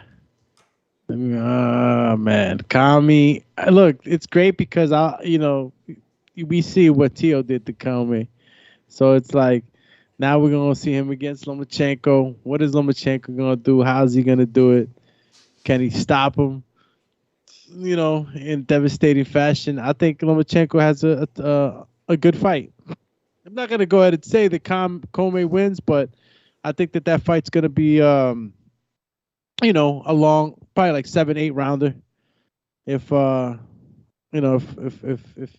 Comey is able to stay in there and not get hit so much with any hard, devastating shots. I like the fight though. I don't know who else Lomachenko might have been able to get the fight with, but a Comey fight, Comey always goes in there. He gives it his best. He wasn't able to do that with my man Tio, but he presents a tough fight. It's gonna be up to Lomachenko to finish him off in better style. If he wants to look good and he wants to keep pounding his chest for another shot. I'll tell you what, I'm gonna give Loma credit for beating him, because at least Comey's a natural 135-pounder and considered a puncher. And, on a normal day, I'd pick any 135-pounder over Loma, but I think Comey's going to be way too slow for Loma. But hopefully he can land that shot, because I think, all you got to do is tap Loma on the chin as a true 35-pounder. Word. I get a Linares feel, Yeah. But I don't think, Linares is faster, technically better than Comey. But let's see what happens to Comey. I got Daniel Vega, who says, where is Marioski? Is he coming back? Mario should be making an appearance for Border Wars. He was supposed to purchase the flight yesterday. I don't know if that happened. I actually hope that it doesn't happen, because I would rather get it with this voucher I got. You know what I'm saying? Run my fade boxing. Zepeda pulled up to Vargas' hood on some G shit and whooped him in front of his mom's house. Laughing out loud emoji. Had his family damn near in tears. Hashtag don't disrespect the quiet ones. Damn. Quiet. Who was that? That was Run My Fade Boxing. Run my fade. Who else is that? Yo, quite a few of them came in, Champy. Where the heck? I'm on them. And I got High and Low Sports Centrum that says the boxing voice is more. Made. Oh, yeah, made. Roland Curtis says, not only was Blair Cobbs on press conferences with both Canelo and Ryan Garcia, but Cobbs would often steal the press conference spotlight from both. Exactly. He's the perfect B-side, man. I told Crawford that years ago, too. People just don't be listening to the very great advice of the future of boxing and the one. Ness Heyman. We got Roland Curtis or Boxing Wave? High and Low Sports Centrum that says the boxing voice, the rise of the boxing net. Then Young Profeta says, Boots knows Thurman's name. He should know Boots. Boots knows Thurman's name. He should know Boots now. Make the fight. I'll pay for that fight too. Okay, so you want the Thurman Boots fight. I like the Thurman Boots fight. I don't think that Thurman should take Boots now, because then Boots might not get credit because Thurman's been out the ring 2 years. But what say you, my good friend? What say you? I was looking at, after Roland Curtis, it was Boxing Wave. You went straight up. No, you skipping. Believe me, I'm refreshed and I'm on point. Okay. Yes, because after Roland Curtis, or the Roland Curtis that we're talking about is the one that he said not only was Blair Cobbs on the press conference, so the next is High and Low. You might be somewhere else. You got to go to the go to the members page, then go to Super Chats if you want to, be on the right. That's what I meant. Well, then hit the refresh, buddy. I'm hitting the refresh. I'm about to hit this guy. Where my guns at, man? Nez Heyman. Not that. Where's the guns? Get the guns on this mother. I actually need better guns. Brandon, send me better guns, man. These guns are old. That's old. That's old and whack. You know what I'm saying? We need some new shit. And this is like a one shot. Oh no, that's more than one shot. Hit me with the. You hit me with the Tommy. Bruh, it's like, yo, bruh, I got this.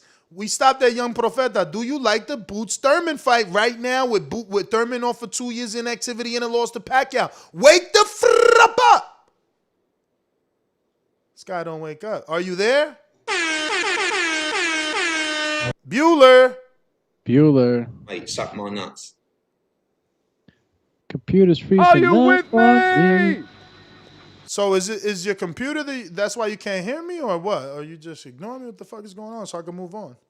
It's freezing up on me, but I couldn't hear what you were reading. Lord. Yeah, having trouble here, buddy. I keep asking you, what do you think of Thurman and Boots? Do you mind Thurman coming off 2 years layoff and a loss? I mind. Nah, Boots versus Keith Thurman, man. I don't think Keith Thurman takes that anywho. Ain't taking that. I mean, I'd like to see it. I'd like to see Boots with any of the top guys. That's what I want. But Keith Thurman ain't coming back to a fight like that, bro. Wow. Thurman. You better not duck me, son. You better not duck me, son. Also, Thurman asking his fans. Are you with me? Young Profeta. That super middleweight beating James messed up my parlay. Laugh out loud. Good night of fights, though. Yeah, I don't know. What? So you saying they must... He must be meaning like they gave a fight night weight for Butiev and he was heavy? What happened? I didn't catch that. I got Steel. Shout out to Steel that says, Ness always put it in work. Salute to you. Also, you know who's just as dangerous as the Jersey Slide? Virgil Ortiz. Watch how legacy is built. Who the fuck is Jersey Slide? That's what I'm saying. Is the Jersey Slide what I call, when you cut people off? The Jersey Sweep. Yeah. Maybe he wrote it wrong. He means the Jersey Sweep. And that is dangerous. Only us Jerseyans can do it. We invented it. Julio Guzman. I love you, bro. But those 3 fights against Fury has taken too much out of him mentally. He will need a confidence builder opponent first. And he's talking about Wilder. Who's a good confidence opponent? Freezy computer. Yo, Joseph Parker. Though. Joe Parker got a fight with Chisora. Yeah. Lost in Sauce, man. All right, so Chisora, then you got your Andy Ruiz. Andy is not a confidence builder. That's a fight. Can I tell you something? Lucas Brown. People are going to be like, yo, how you going to say Lucas Brown, yo? Nah. I mean, you could probably fight like a Robert Helenius. You know what I'm saying? Helenius got played out on the rankings, man. My man beats fucking Adam Kovnacki, and they put him number 13 when Adam was like top 5 in the DBC. Well, why wouldn't you put him in there with Andy Ruiz, though? Why isn't Andy Ruiz a fight? I know it's a beautiful fight for me, but it doesn't sound like a confidence builder fight. Sounds like a fight. Can I be honest with you? It's a fight he can lose, bro. That's no. That's a fight that's super dangerous for Andy, bro. So it's not dangerous for Wilder? Not as dangerous as It was more dangerous for Anthony Joshua. Please. Stop it, man. Wilder, he showed already with 3 fights that he can't handle combination punching, man. Andy is the king of that. Listen. Yeah, he's shorter. Yeah, it's going to be harder for Andy to do it, but he did it to a 6'6" dude or 6, whatever AJ is. You tripping hardcore. And Wilder don't got a jab like that. Like, he got it when he use it. But when he don't use it, His hand is hanging low. He's not disciplined with his defense. If you read the article, they even say that. Like, yo, he wasn't disciplined. We got to work on defense. He 52 blocking, man. He out here like, cha-cha-cha-cha. Like, that ain't how you going to block Andy's shots. You can't be like, 52 block, but 52 block. Bro, he was facing a big-ass dude. You seen what he done to smaller dudes, Bro, man. you seen what Andy done to bigger dudes. Seen what he did to Spielka. Andy could punch, and you seen what Andy do to bigger dudes, and you seen Andy do body work. Yeah, Andy could get dropped. What Andy does to bigger dudes because everybody bigger than him in the heavyweight division. Andy could get dropped. Because Ariola showed that. I know that's how people gonna think, but it's still a dangerous fight. It's not a fight. Look, look. As a fight fan, give me that. All right, so look at the span. Look at the landscape, right, of the top 3. Let's just say top 4, top 5. Yeah. Look at the names we're looking at. Go top 6. Look at the names we're looking at. Even top 7. Like, who are you gonna give him? Charles Martin. You could give him Charles Martin. You could give him, like you said, Hellenius. You could give him. I mean, I do Oscar Rivas. I do Oscar Rivas right now. He a Bridgerweight. And you call him up. Common opponent. Listen to me. Common opponent with Dillian White. Controversial win, or rather loss from Dillian White because of the B sample. Just won a Bridgerweight title, so he's walking to the ring with a WBC belt. That's a sweet fight. Only one loss. You got 2 and a draw. It looks good on paper when they do the tail of the tape. Nah, that's a sweet fight. And he's short. Yeah, that's a sweet fight. But anyway, let me get back to these super chatties. That was from Julio Guzman. Right? Julio Guzman. DSV and company. Vargas ruined my night. Can't slip a jab to the outside? Mustafa talks about that on IG day.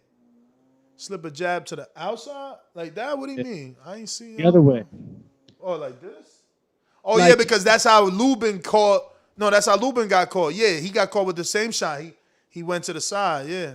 Yeah, that's what Delorme got caught Luis with. Reyes, we had a fantasy boxing league. The guy you see in the chat section called Coach Mitty and Steve, they quit. It's too much for me to run, and it's obviously too much for them to run. But we did used to have a fantasy boxing league. I wish we still had it, honestly, because then I could use that to know what to pick as a bet. Because that used to be like 90 to 100 and something people per poll voting on the decision and outcome per fight.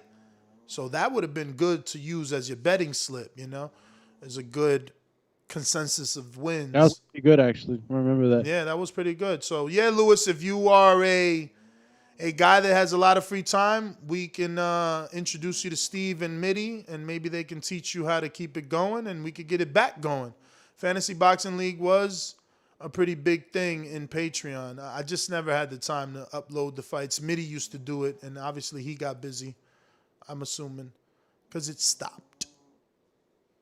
Stop face. And I think that was the only one. Is that the last? So then are we ready for? El teléfono. Are we ready for? Remember this? No, I wouldn't. If I was on to Joshua, I'd go Stop. This didn't age well. No, I wouldn't. If I was on to Joshua, I'd go to an island and I'd move there and I'd never box again. All because Andy beat him. That ain't age well. That ain't age well. But what do we got? We got. You're now locked into the king of all boxing podcasts, the Boxing Voice. Jab that like button. We're about to go to phone calls. You know the number to call in, 1-425-569-5241. Press 1, one time, right here. Voice of the People hotline. Don't forget, you can add Nestor Gibbs on Skype to be part of the conversation. Let's go. Let's go! Let's go! Let's go! I'm ready! I'm coming back. I gotta at least do a formal. You feel me? Shout out to all my sucker duckers motherfuckers out there. Ness Heyman. How you big and bad and you fucking crying like a baby? Just my thoughts, ladies and gentlemen. I'm just keeping it 100% real. I put in the miles. I get in every fucking gym. They want me there. Yo, dudes is straight corny, man. Horrible fighter. TheBoxingVoice.com. You doing some whack shit. You covered in whack juice out here. Horrible fighter. Your favorite fighter's a liar. You mad at me for keeping it fucking real. Ness Heyman. I'm being keeping it real. Like them niggas they keep it real. That's real. TheBoxingVoice.com. Carrying popcorn in bags for grown-ass men. The fuck off my comment section, man. He's on fire. What's the highest level you made it to? The comment section? Bruh. Fuck out of here. Somebody insert the fucking excuse that I need to be telling y'all because y'all lying, man. Excuses, excuses, excuses. I knew it was coming. Our referee stops the contest. He is the winner by way of technical knockout, and he is still undefeated. Ness Heyman.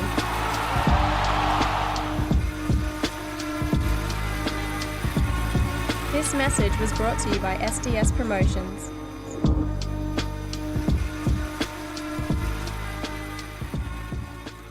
Colorado, Stonebone, what up? Stone, What up? What up? What's good? Oh man. Hey, I told you he needed to destroy him in the first round, man. Since he took the trash out, so he did a good job. I was surprised to pay that punch though, man. I saw that with the top rank like side of the ring view, and his face though when he like went face back forward when he was trying to get up, you knew it was over with for him. But hey, I've been saying this Boots got to pick a path, man. Like everybody pick a path to how they want to become a champion. Devin had to go to WBC. Like you got to pick a path, and He gonna have to make two choices. He gonna have to pick Al and his path. He said it's gonna be the IBF. I want to see it. Maybe he hoping that they can, if Earl ain't gonna fight for it or something, maybe he can get a vacant title shot, a strip or something like that. But I don't think Earl gonna fight him. I don't know. If I was him, I'd be petitioning to try to be in an eliminator with Cuadrado because he's been in IBF mandatory for like 3 years now. It seemed like, right? 2018 was the last time Earl fought a mandatory for the IBF versus Ocampos. Yeah, and Cuadrado been number one. Because look, he's supposed to fight Limpy. Yes, he's supposed to fight somebody else. He stepped aside so Earl could do his WBC according to that interview with Mauricio after the wreck. Well, he didn't step aside. They made an agreement with the IBF that the WBC would go first, and that's why Cuadrado just standing there, man. Boots better just make the phone call and say, hey, Earl ain't ready to fight. I'll take him in February or whatever the case may be to get Earl mandatory. I think that's the fastest way for him to get a title shot. And I don't know. I don't see Earl wanting to vacate, but I don't know if his team going to say, off of everything, go fight Boots. I don't know. But I can't see him vacating, so it's going to be some water in something going to happen to make that be postponed. Like, Earl going to end up fighting Cuadrado. That's going to be his welcome back fight, his comeback fight. So it was a great night of boxing, man. I'm interested for next week, man. We got to see what Plant and Canelo got on the table, man. Let me catch y'all later. All right. Thank you for calling in. We're going out to Chicago. Steve, what up? My town up in K-Town. Hey, Daddy, this a dollar beat. I drink soda, I eat pizza, I hang out with chicks all day. These fighters still can't beat me. They fighting every day, they in the gym every day. Just give me 6 weeks, and I got it. BoxingVoice.com.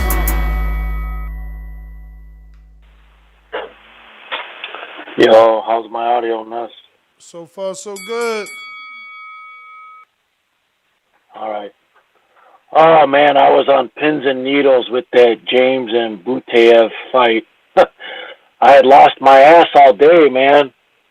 You know, I put a little bit on McGee, you know, hoping she'd pull it out, you know, but, you know, you were right on what you said, but, you know, I think what you saw, like, in her, like, from what I've listened to you, like, you came probably from maybe the same type of beginning she did, you know, like, I don't want to get into it too deep, but I know where she's from and all that, and I was, like I said, that was a bet I did with my heart. So, and then Vargas shit the bed big time, man. There's nothing wrong with rooting for a fighter, man. People try to discredit people because, you know, you make an underdog pick, you rooting. That's part of sports, rooting for a team or rooting for a fighter. Yeah, so then I had money on Vargas, and that was a joke, you know. I was like, oh, man, this night's going to shit. And then I had a nice little parlay that I had done, like Babbitt KO, Ennis KO, and I had Rivera for KO. So that shit the bed. So I was like, man, what's going to happen? But luckily, like I told you, I put it in the chat, I put it on the Discord. I put money on Butaev by KO. So I basically broke even. But it was a rough day because that was the very last fight, and I was like, man, I'm losing my ass. What was the odds on the KO? But I had a plus 320. Oh, wow.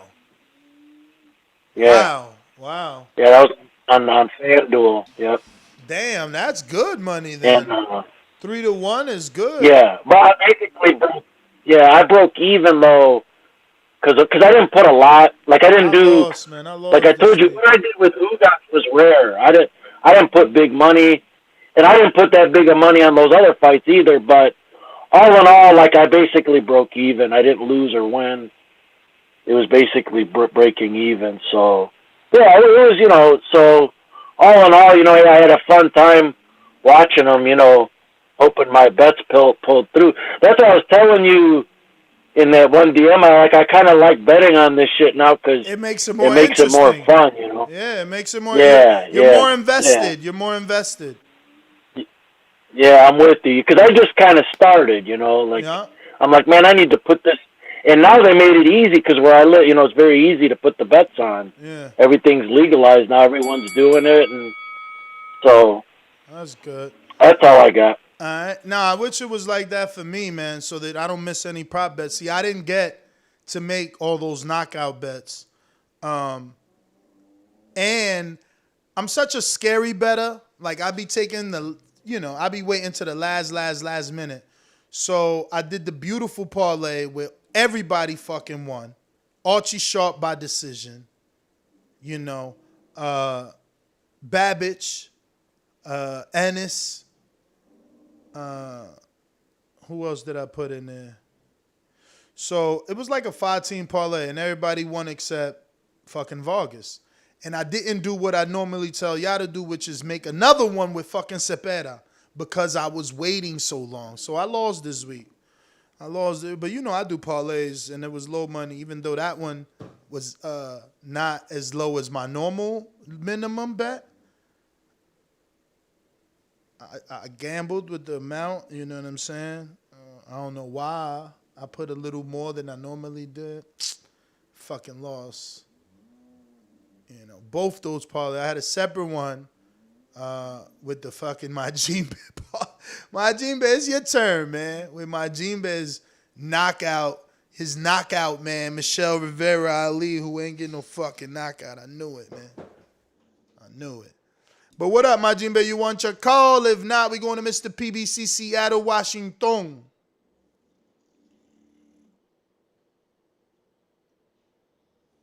All right. What about you, Mr. PBC? Available? Mr. PBC, baby. BoxingWords.com. I'm the flyest. Canelo talking about he believes he can win. Go to my kitchen. Get the sharpest knife and cut the bullshit out. I don't care what you do good. I do every fucking thing great. Mr. PBC, baby. Good, everybody. What up? I like that dude, Michael, the one that looks like Muhammad Ali, the Dominican, or the Will Smith. He was cool. Boots was understandably got the win. Luckily, he got them out of there early, so it wouldn't be too boring. I would like to see Boots versus Earl, Boots versus Keith Thurman. Hopefully, we can get Keith Thurman on the show, see where his head is. But Earl got a decision, either Virgil Ortiz or Boots. I'd rather see both, but I also don't know why they both didn't fight. Boots has like 28 fights, but I want to see a fight, I guess. I mean, we're not going to get the Ugas, and let's see Boots and Earl or Virgil Ortiz and Earl. One of the two would be a good fight. They both probably will bring some type of bread to the table. It wouldn't be pay-per-view worthy, though. But sadly, that's just how the game is. And that's good for us because we don't really want to pay anymore. Got them paying all these weeks. But yeah, man, that's my call. And hopefully Brandon Lee can get the type of fight he wants. Hope. Don't he want a rematch with Dakota Linger? Oh, so Brandon Lee fought yesterday? Nah, but he had a tough fight with Dakota Linger the last time he did fight.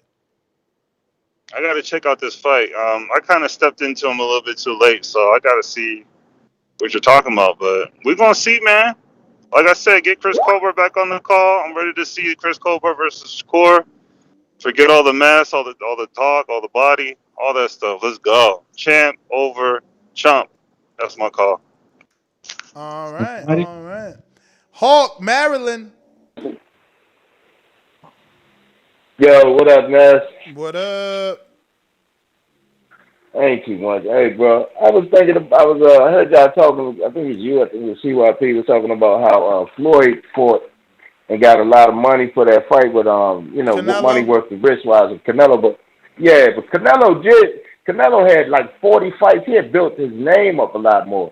I would like to see Ennis build his name a little more. I understand everybody sees that he's ready and everything. But I'd like to see him against like Cobbs, like you said. Blair Cobbs, or that dude that hurt Keith Thurman in the 7th round. What's his name? Over there under Robert Garcia.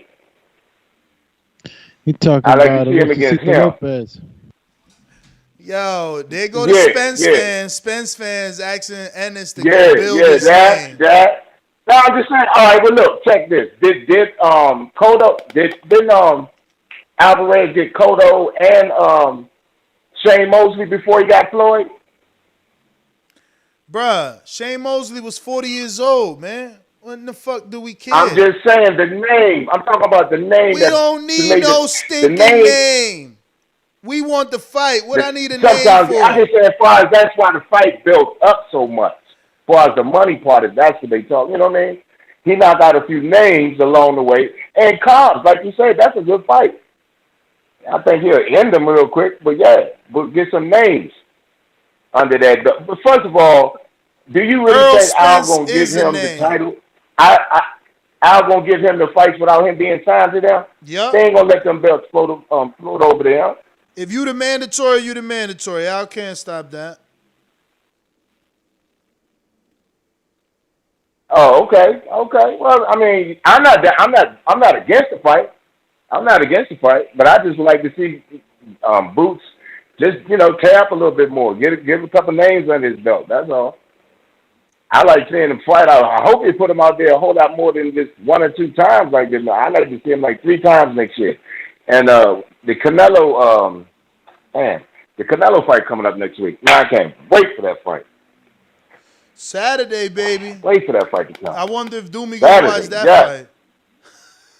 I can't wait for that. You know I'm gonna catch that one, champ. Come on now. Bro, you look like hey, Domi, I like your background with that boxing ring. Appreciate you, thanks champ. for calling in. Changing the look around. Bro, Doomy out here falling asleep in his chair, man. You getting old, bro. I thought you was working out. When you work out, you don't go to sleep like that. What he done to the boxing world to be #1 in the junior weight division? shit. He the fighter don't know shit. The master don't know shit. I know it. I know every step with God. Yo, you hear me? Word. We hear you. Yo, what? I just jumped on right now. What are we talking about? All this weekend's fights, man. You know what you need to talk about. You need to be, saying you sorry on behalf of Josue Vargas and all the Puerto Ricans disrespecting Mexicans out there. Mexicans won up y'all. Mexicans won up y'all Saturday. Y'all bowing down until the next biggest Mexico versus Puerto Rican fight. I'm gonna tell you what the best Puerto Rican fighters are. Bro, he slept your mans. Nope, I don't want to hear about the best. We want to hear about Vargas. Vargas was the one trying to snatch a Mexican's belt. He was the one being disrespectful. And I never said Vargas was going to win, though, Ness. Nah, that's your man's, bro. I never said Vargas was going to win. I never said that. That's your man's, This is what I will say. You said you was we rooting have a for chance him. to You said, redeem as a Puerto Rican, I'm rooting for him. Of course, I'm rooting for him. All right, so let's talk about the fight. Why you want to talk about the best Puerto Rican? Nah, let's talk about the fight. It just happened Saturday. You just want to move on. Let's talk about Gabe Rosado. Gabe Rosado's going to redeem us. Yeah. Gabe Rosado is going to redeem us. Look how they do. Before the fight, I'm rooting for him. Gabe Rosado's the best Puerto Rican we got right now. And my man Law, he don't even want to talk about it. I don't want to talk about him, bro. Him and Berlanga let me down. I want Gabe Rosado to handle McGee, and then I want Gabe Rosado to handle what's his name? Berlanga also. Gabe Rosado. All the best Puerto Ricans are coming from Philly. I noticed that. From Danny Garcia to Gabe Rosado. I thought O'Donnell was going to be somebody, but I'm not impressed, they saying man. Danny jinxed him. They saying Danny jinxed him, walking him out and shit. Hello, darkness, my old friend. Yo, what's going on? But I heard something about Boots Ennis and the guy, the wrestler, the boxer guy that acts like Ric Flair. Blair Cobb. The Flair Cobb. He ran down on Boots. I like that fight. If Boots can't get the other guys to fight him, at least Blair Cobb is known. That'll be easy work too. That'll be easy work. What the fuck? And I'm not putting him on camera. I think. Listen. You don't have. I think Spence. Listen. Am I still on the line? Yeah, man. It's just Cash out here flashing motherfuckers and shit. Nah. Listen, I'm representing Puerto Rico. I mean, I know Puerto Rico lost this weekend, but I'm here representing. So what? Puerto Ricans don't wear shirts, motherfucker? Put a shirt on. He on his Cash. So you ain't at the beach? Yo, Cash. Puerto Ricans haven't had a great one since Cotto and Danny. It don't matter. Anyway, legendary, that, right? There's Cotto, Danny, Trinidad. What's the other dude? Bro, you naming Camacho. Names, there we man. go. Them names Camacho. Them old I'm just names, saying. man. Them old names. Name the Mexican greats. Them old names. Name the Mexican greats. Teofimo's the closest thing to a Puerto Rican we got right now, man. You're going to go old. Nah? David, you know Ness is not a historian. David. Yeah. Brandon Lenz said, holla at him because he don't understand one word in your intro. Oh, that's the rant when Angel Garcia was on the podium flipping out about Lucas Matisse. He said the corners don't know shit, the managers don't know shit. I know everything. That's where I got that little clip from. That was Angel Garcia at the Lucas Matisse Danny Garcia press conference. Remember when he had that rant? Anyway, I want to talk about the man of the hour, Jaron Boots Ennis. I've been telling people about him for a while.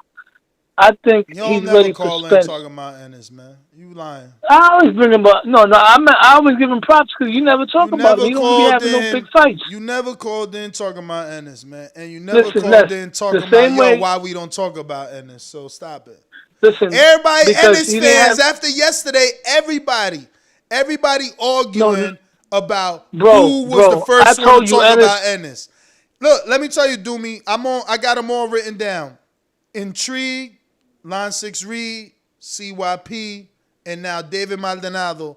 All four want to get credit from the community for being the first one. Let me ask you a question. Did I say that Boots was going to stop this guy in 3 rounds? Did I say that? Don't cap. I mean, did I say that? Listen to me. You making a pick that's wrong. Did I say that? You making a pick that's wrong doesn't make you, right in the fact that you have I always introduced us to said Ennis. that Boots? Have I always said that Boots would beat Errol Spence? I always said that, and I'm standing on that. And I But think they he'll ain't beat him fight yet, easily. though. They ain't fight. Yeah, he's not gonna fight him. He's gonna dodge him like the Black Plague, bro. Them guys are gonna move to Not Errol 154. Spence dodging, because Ennis Boots really put emphasis on Keith Thurman. He ain't put. Nah, what the fuck is you talking emphasis on Keith Thurman's Thurman? not fighting. How you interpret Nah, he that? mentioned Spence, I gotta bro. let you go, Maldonado. Nah, you way he over name your dropped, time. and then he was like, Keith Thurman. Bro, how why I you interpret waking that. up? Why you waking up without even you and Doomy, man? Y'all two co-hosts, zero research, man. Here's the fucking interview. I've been ready 2 years ago. That's lining them up the top 5 guys. You already know. Spence, Ugas, Porter, Crawford winner. Spence. Now, look at what was done. The skilled Man, interviewer, you sound crazy, Ness. the skilled interviewer fed the fighter the answers. He said, "Who do you want?" Spence. The 5. No, listen to the Top fucking 5. I interview, heard him. dog. I Listen heard to it. the interview. But Jim Gray gave him the answers. I know. But he gives you an emphasis on what he wants to do, and it's not what He you're didn't give saying. him the answer. He gave him the options. That's gave him how the I answers. interpret that. Spence, He gave him Ugas, options, and the emphasis was on Thurman. Let it play. You wrong. I've been ready Let it 2 play. years ago. That's lining them up the top 5 guys. You already know. Spence, Ugas, Porter, Crawford winner. Spence, Ugas, Porter, Crawford, Keith Thurman. Y'all know I'm coming. Philly in the building. We taking over this welterweight division. Let's get it. Well, that's an awful lot of names. Can you narrow it down in your mind who you'd like? I'm ranked number 3 in the IBF, so Errol Spence. Done deal. See that? When shit hit the fan, he said, "Dog, that's too many names. Who you really?" Errol Spence, not Keith Thurman. Jim Gray didn't you know even what he mention did? You know what Keith he Thurman. did? He threw him in there to let you know ain't nobody free from smoke.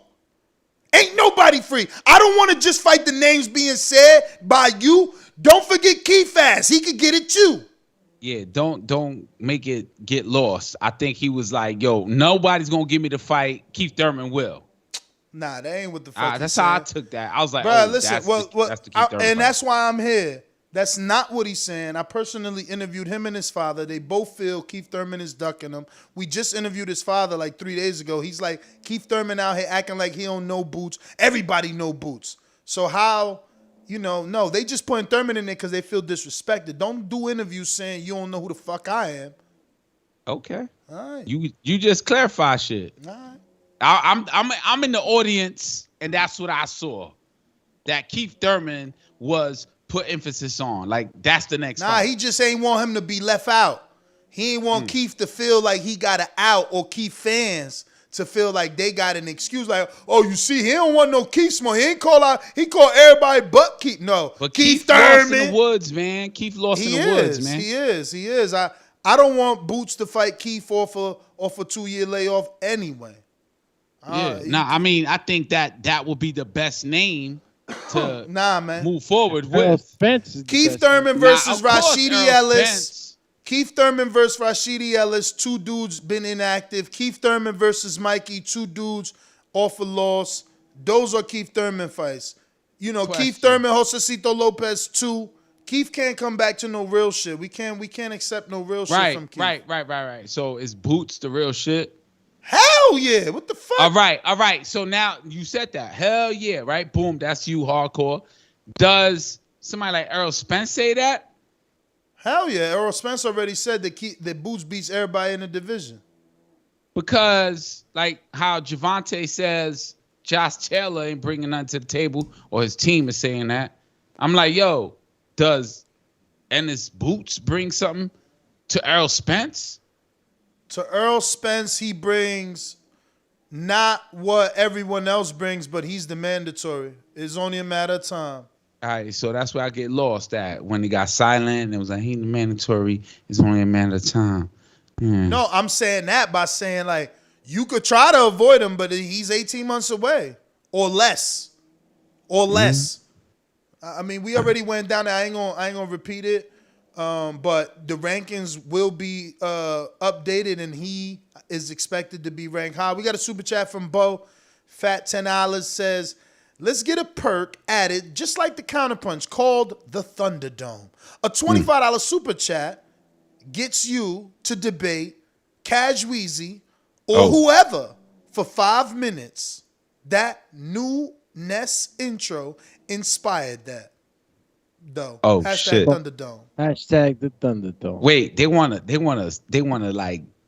debate me? Maybe. They want to debate me right now? Maybe. If someone did a super I just dropped a bomb like, yo, Errol Spence, and I compared it to Josh Taylor, Gervonta.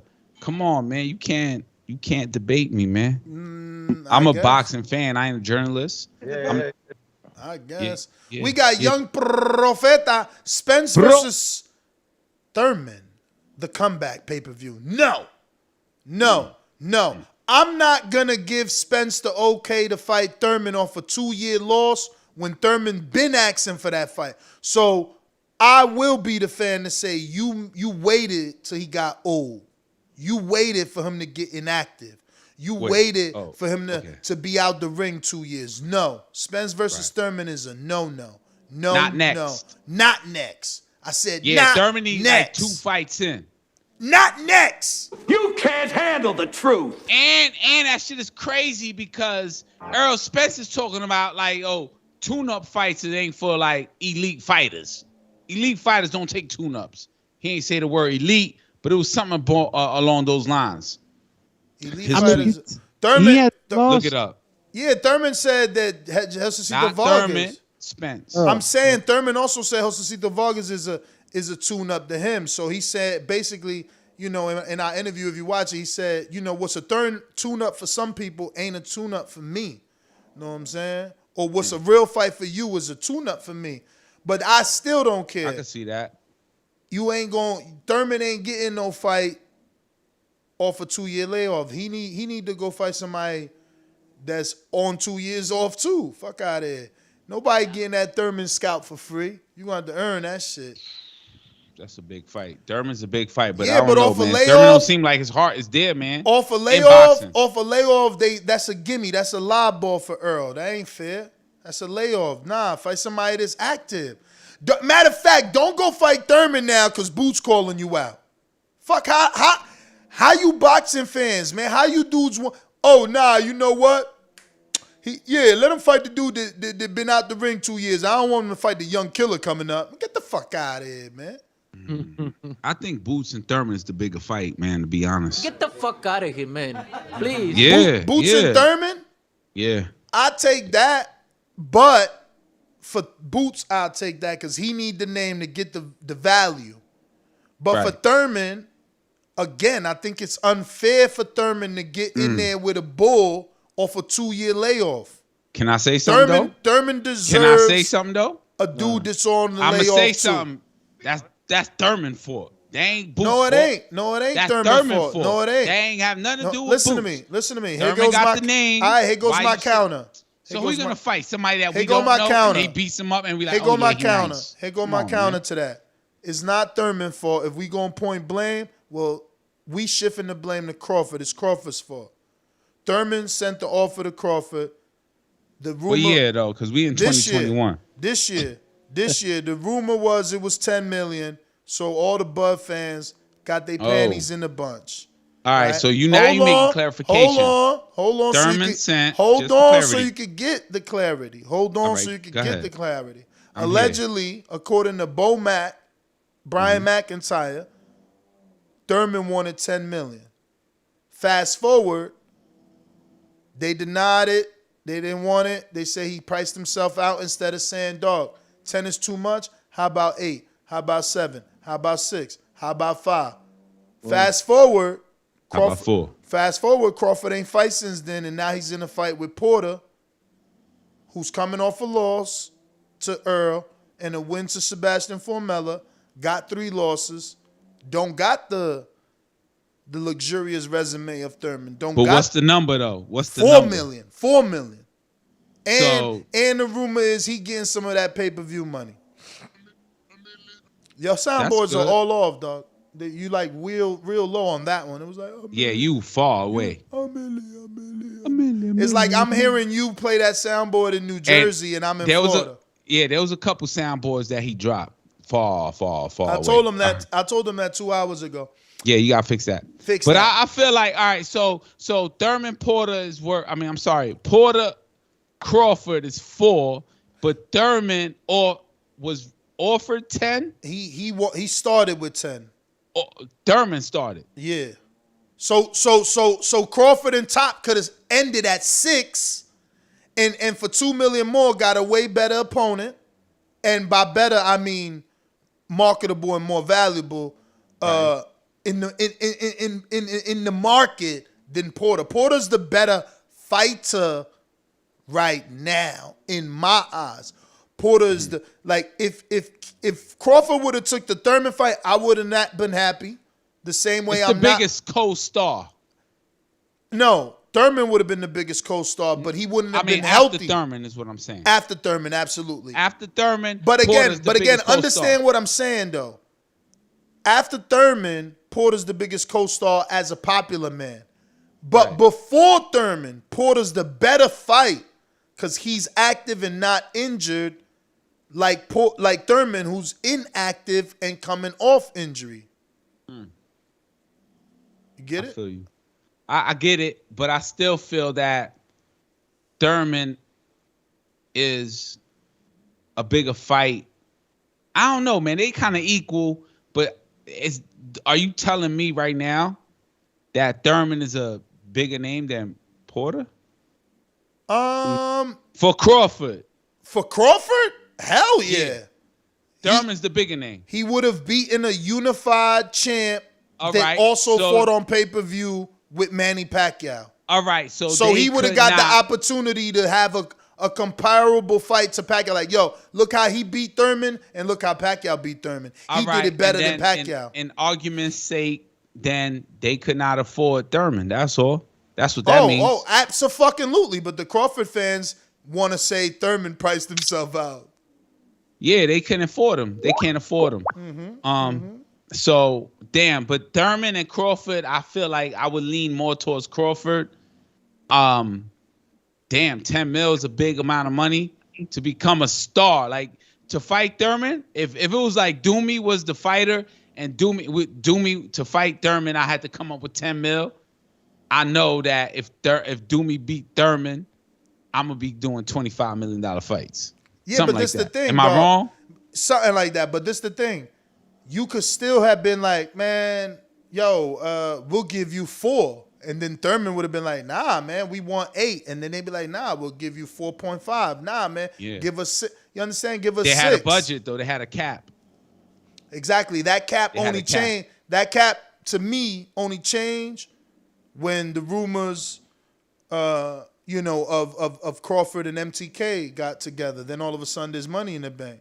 But Porter's a good fight, though. I'm great not gonna fight. lie. Great fight. That's bringing like I said, it's the better fight. Like, it's better than Thurman because if they would have picked Thurman wouldn't have been 100%. He ain't 100%. He been out of the ring. I know Doomy is asleep right now, but that is the most attractive fight. It's disgusting what Doomy does.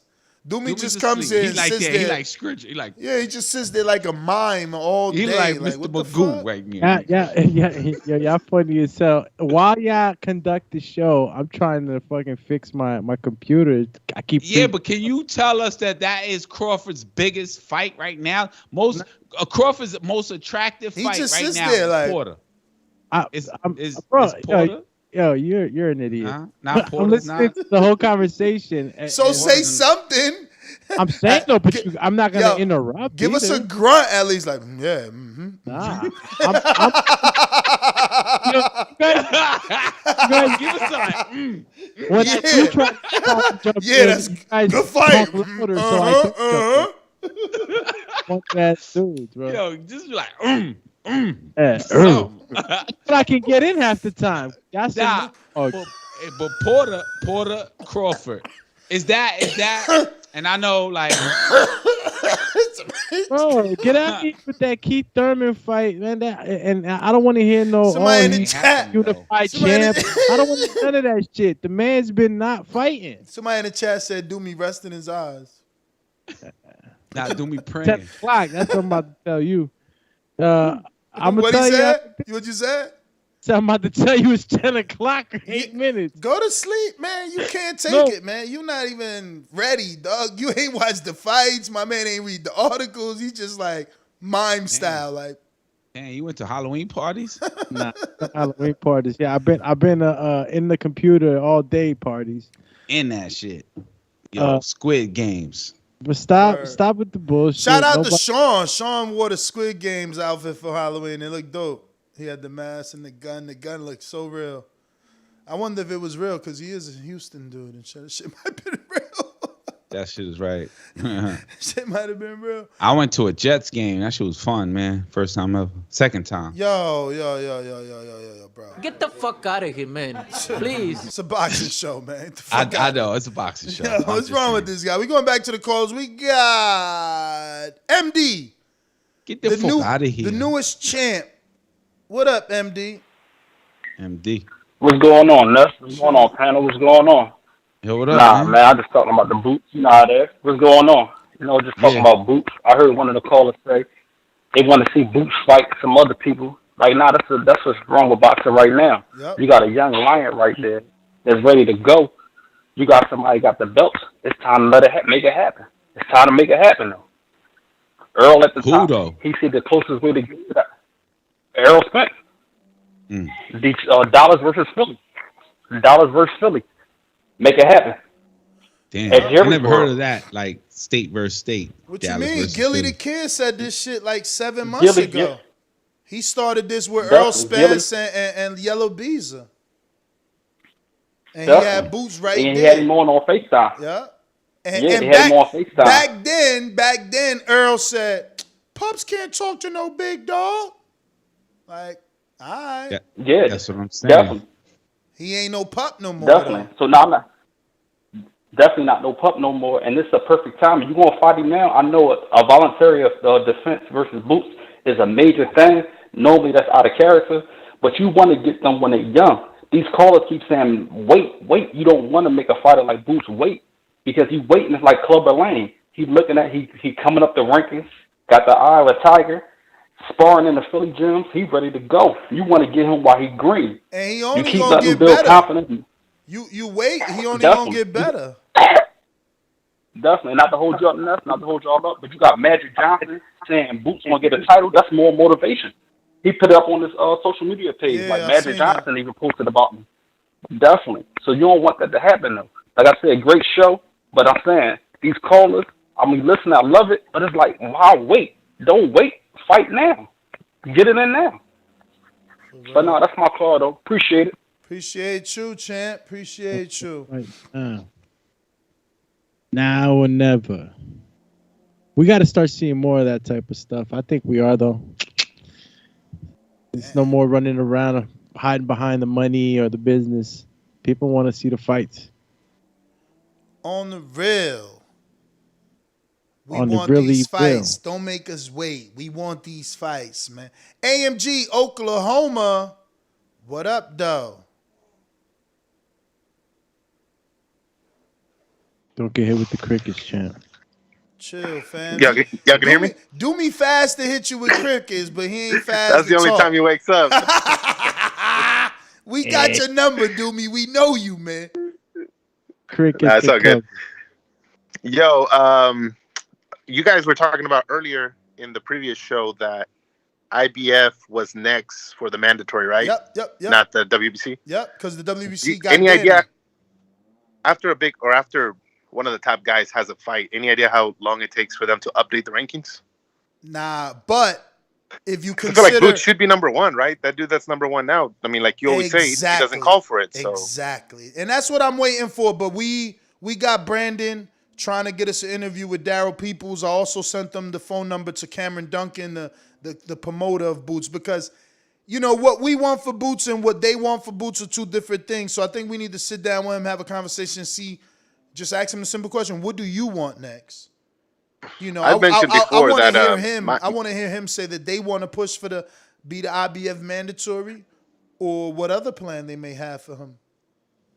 My energy is always, I don't consider it ducking if you fight another big fight, but the way it's looking right now, if Earl comes back, let's say February or something like he was planning, I mean, it's really just Ortiz or Boots, right? I mean, I don't see another fight that he could have that I would consider it not a duck. Because I agree with you guys. I don't think Thurman is that fight right now.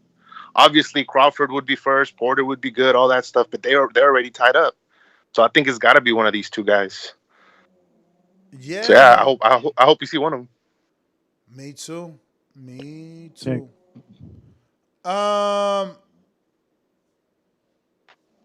IBF. I got King Born here. King Born here. Let's go, man. When you see old Let's get to it. fall in a position like that, then you know they don't get ready to bust your.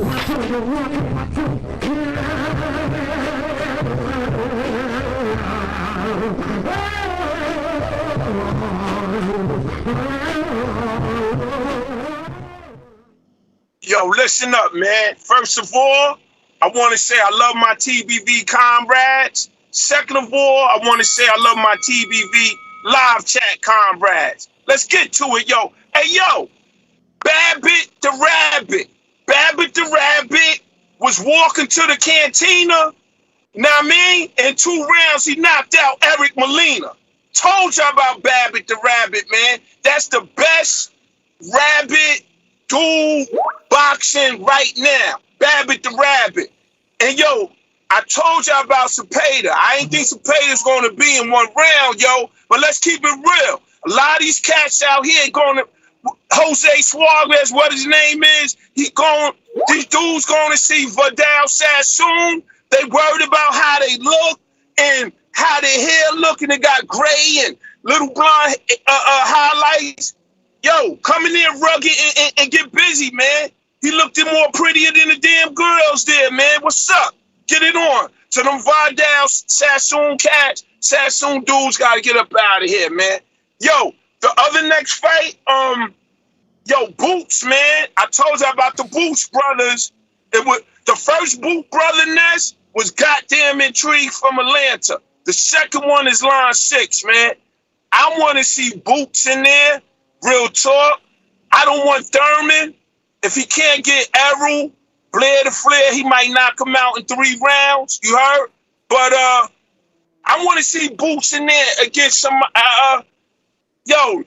Let him feast on Ortiz, and then we could get busy. Or let him feast on Ugas. I got Boots beating Ugas, man.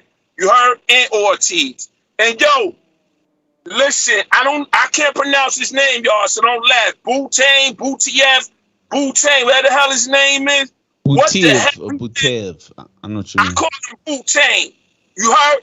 What the hell he did to Jamal James, man? What did he do? He beat him down. He took his Pumas. He took his cookies. He just beat him down, man. What's the sense of being that tall and lanky like Thomas Hearns, but you don't got no power? Always a problem, man. Shout out to Mary. I was going for her, but I heard she lost. And yo, man, this shit gonna be a frenzy, yo, Ness, man. You gotta get it popping on here this week. It's Port and Bud week, y'all. And on Thursday, I'm gonna give y'all my How to Catch a Murderer synopsis on his goddamn fight. Peace. King Born here. King Born here. Yo. I'm about to be ignorant. Flair, real quick, just for clarity. Flair. Blair. The dude, Flair. Woo! Blair. Like, why can't he fight Boots? Blair? Well, that's what we said. He called out Boots. That's what I'm saying. I'm telling people keep that same energy. You can't call. Nah, but it's that, like, I'm just saying, like, King Born brought that to my attention. I don't even think about Blair or, woo. But Boots is making more noise. So does Boots give him attention? Not if the money right. Not if the money right. He gives him attention. If he can't get none of the names he mentioned, Blair to Flair's the next best thing. Absolutely. But is it like a bring up? Like, is it a step up? Like, it ain't a step up. It's another up and coming welterweight trying to make his name. It's 2 welterweights trying to make a name. The O's must go. Well, it's about to me, it's like, yo, who brings something to the table? That's because you've been conditioned to only think about tickets and money. Nah, it's about fights. Tickets. It's about fights. It's about fights. It's about profile. So you wrong. Yeah, I mean, profile. Again, you've been conditioned. You've been conditioned. Right, so I'm conditioned. So that's normal. If I'm a fighter, I'm gonna be like my profile. What brings me more to the masses? Does Blair bring Boots to the masses? Obviously, Errol Spence brings it to the massive, just like a Rolly fight. Again, I just told Javante. You, Blair. I just told you, clear as day. Blair is the next best thing to the welterweights that Boots wants. If he can't get those big names, Blair has the biggest name out of all the other. He's a bigger name than Rashidi Ellis. Yeah, the only other welterweight he might not be bigger is like he might be on par, and some will argue that he's more known than Virgil Ortiz because he's been on better undercards. He's big on better press conferences, and he is a personality. You're forced to know who he is. He's got a story that boxing journalism Blair knows. You're speaking of. Yeah, Blair the Flair Cobbs. Yeah, Blair's father was in the cartel or some shit. He's a Philadelphia dude that had to relocate to Mexico, and his dad was in some cartel or some weird shit. I don't think people know that. I think only you know that. No. Nah, only you don't fucking know. Come on, Won't man. you say I that? Don't know that. Won't you say that? Won't you say that? That Canelo said. I don't know that shit. Yeah, because you don't watch boxing. You just introduced me to that. You don't watch boxing, man. I don't. Not like that to know Blair the Flair. I'm just trying to figure it out. Blair was on the Jacob. All the belts. Blair was on the Jacobs Canelo undercard with a fucking fur coat. He stole the press conference. Like, what are you talking? You don't know because you're not a hardcore, and that's okay. It's not a slight. Your name is casual. I get you. But you can't be going so hard because you don't know someone when you're not trying to know anyone. I know Blair enough to say that Ennis Boots versus Blair brings either one of those two winners, if they fight each other, to the next level to then be spoken about as if Keith Thurman was their opponent. Ennis versus Boots. I mean, Boots versus Flair is a big fight. I know. And it's because Flair will sell it. He'll get beat. He'll probably be stopped because he gets hit a lot. But he will sell it. He is the Rolly. Tank is Tank, the good fighter, the puncher, just like Boots. But Rolly is selling the Tank fight. And Flair will be on the pedestal with his Ric Flair, ensemble. He might even bring Rick out because it's his biggest fight. He will treat it like first of all, let's be clear that. And not to you, I'm speaking in general. Let's be clear to everybody. No offense to this. Let's be clear to everybody that's listening.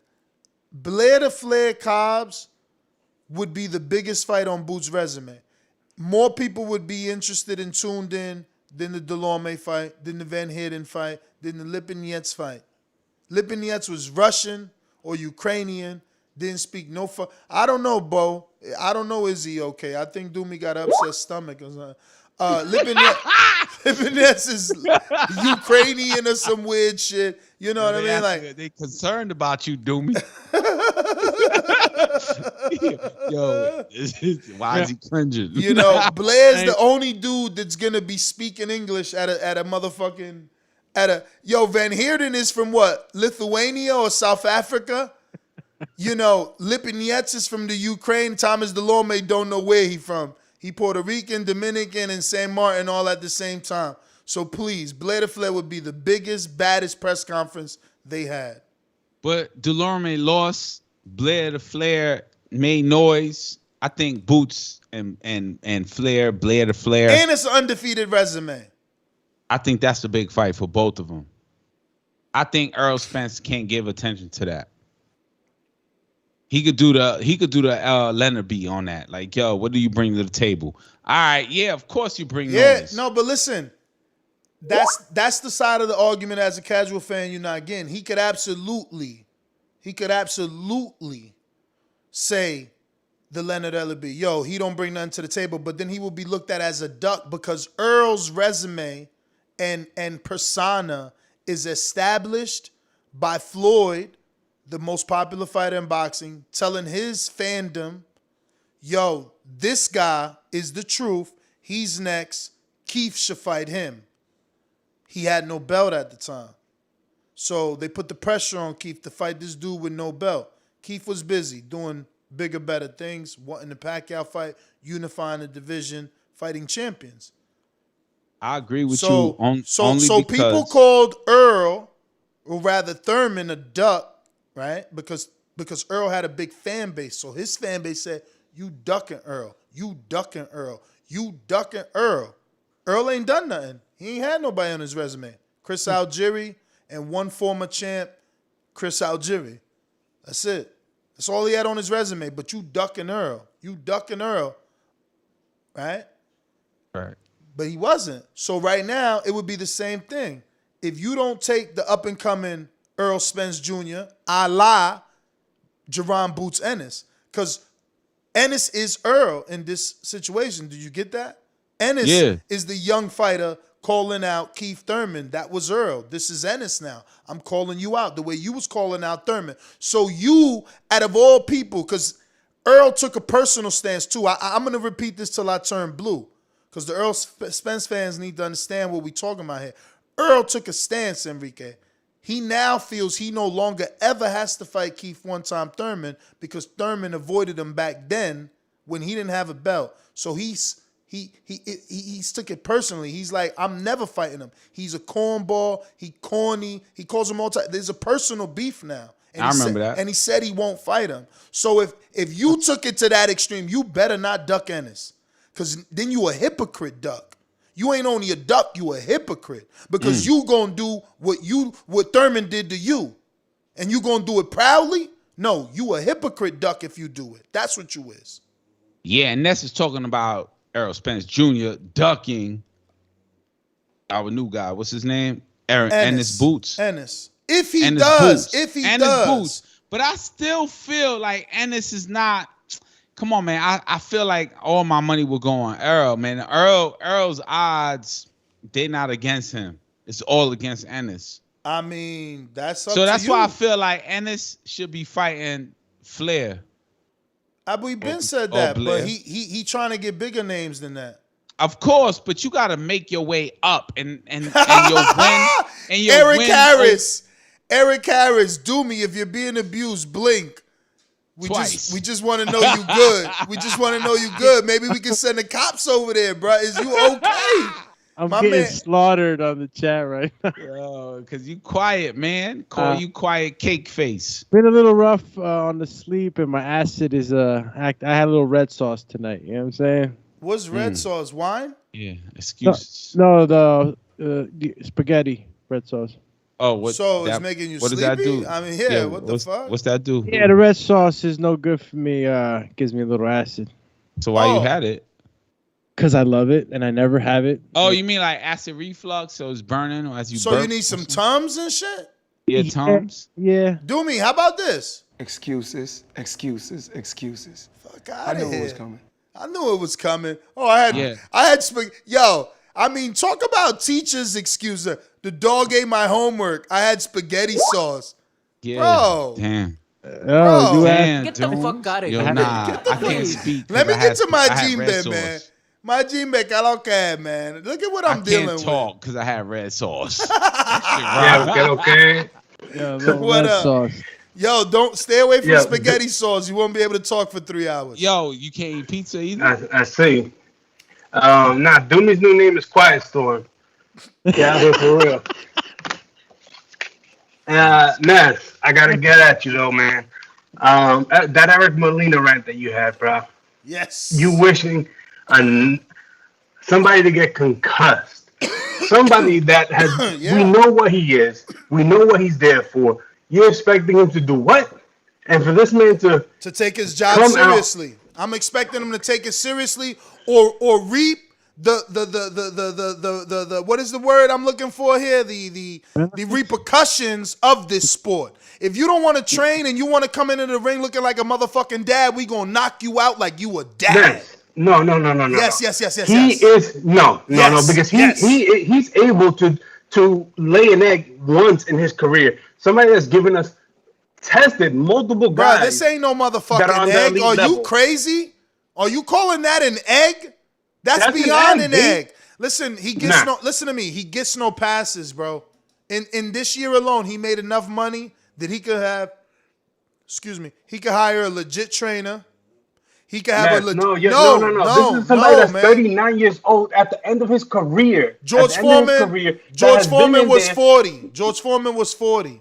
Listen to me. He's not Foreman. Exactly. A guy That's what I'm saying. It's less than a journeyman. No. It's less than a journeyman. That's what I'm saying. No, he's not a journeyman. He's a con man. He's not a journeyman. He's a con man. He's not a journeyman. He's a con man. He's a con man. Get out of here, bro. You can't be wishing. This is somebody that has given enough to this sport. Derek Rossi. You can't be wishing somebody to get to have brain damage for the rest of their life. I didn't say brain damage. I didn't say brain damage. You said it. I didn't. Getting concussed is brain damage. Get a little concussion. Go see the medic. Take a few months off. Yes, that's not how it works. Yeah, man. I'm sorry. That's not how it works. And you know reevaluate yourself. And you know that. You in a dangerous sport. I'm just telling you. And that's what fine. You said was wrong. We feel differently on the matter. I don't care. We feel differently on the matter. That man is wasting my money. I paid $100 for the zone. No, I put that money in his pocket. On the fight. That's what happened. I didn't bet on that fight. Why? I didn't even.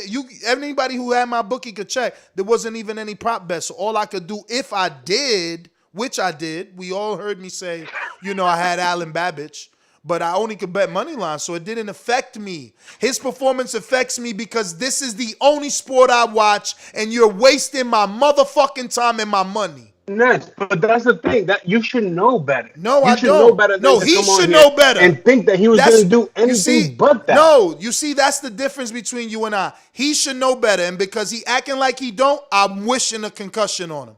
I'm wishing. I'm wishing. The problem is that we boxing. I'm wishing boxing teaches him a lesson. You don't want to hear it. This is a brutal sport. I want the sport to teach his ass. You can't come in here fighting like that. Hergovich let him. It's Hergovich's fault.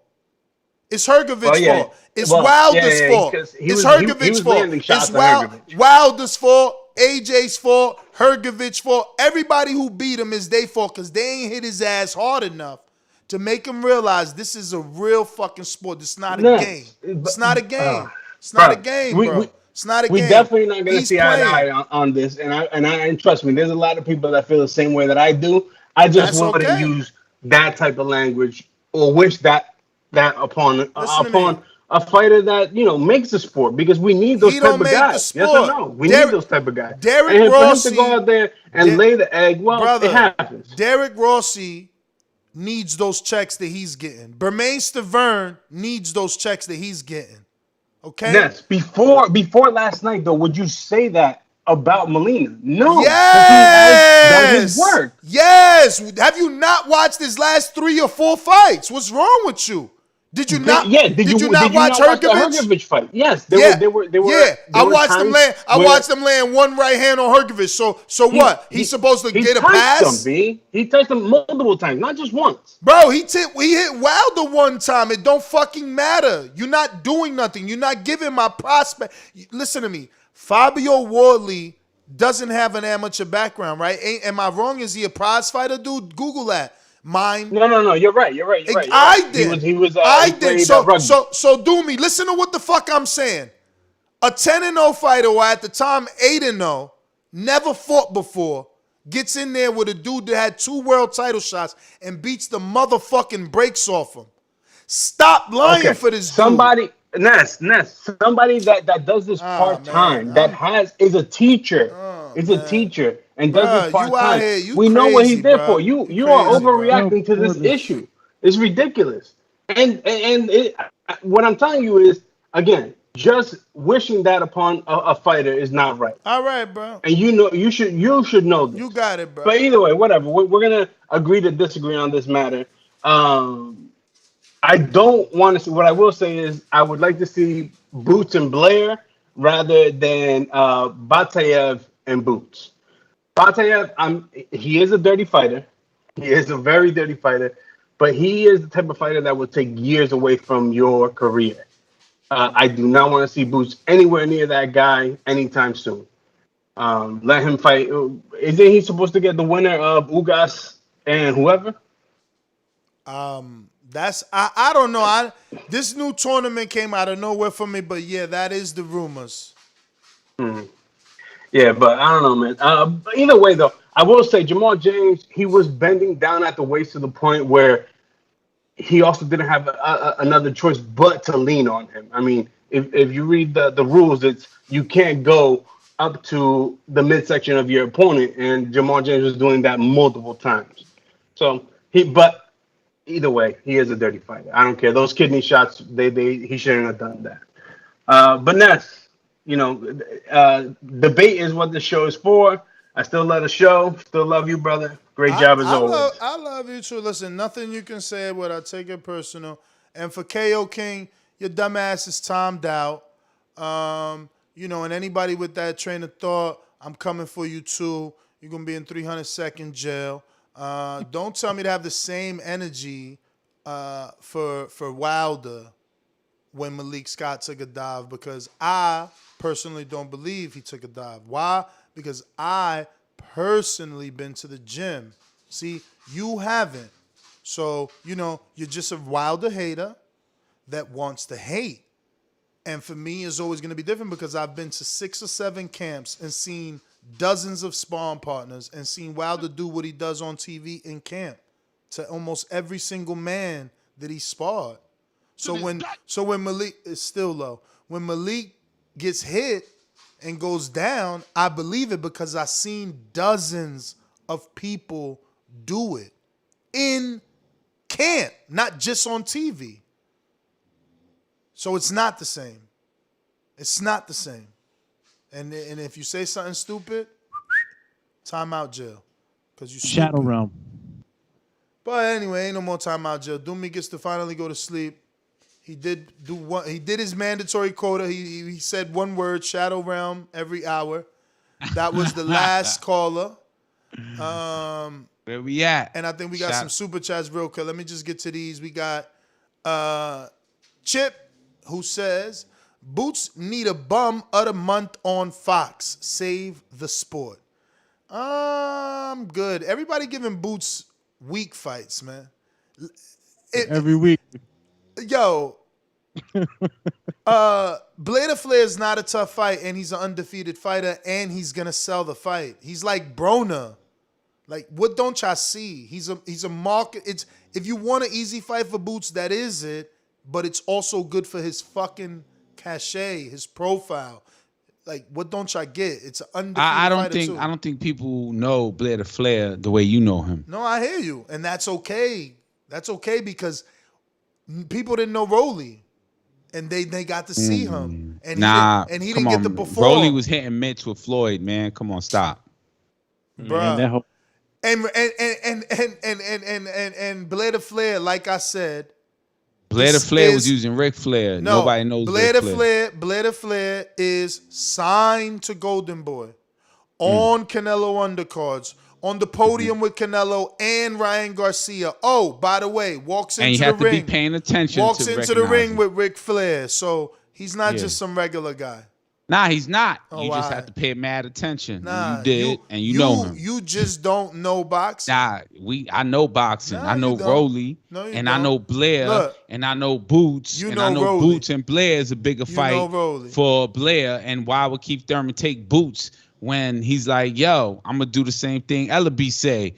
What is he bringing to the table? Come on, man. That's the world you live in. What is he bringing to the table? Right, exactly. It's business. Stop, man. You wanted to be business to protect your favorite fighter. Who's my favorite fighter? Whoever that may be.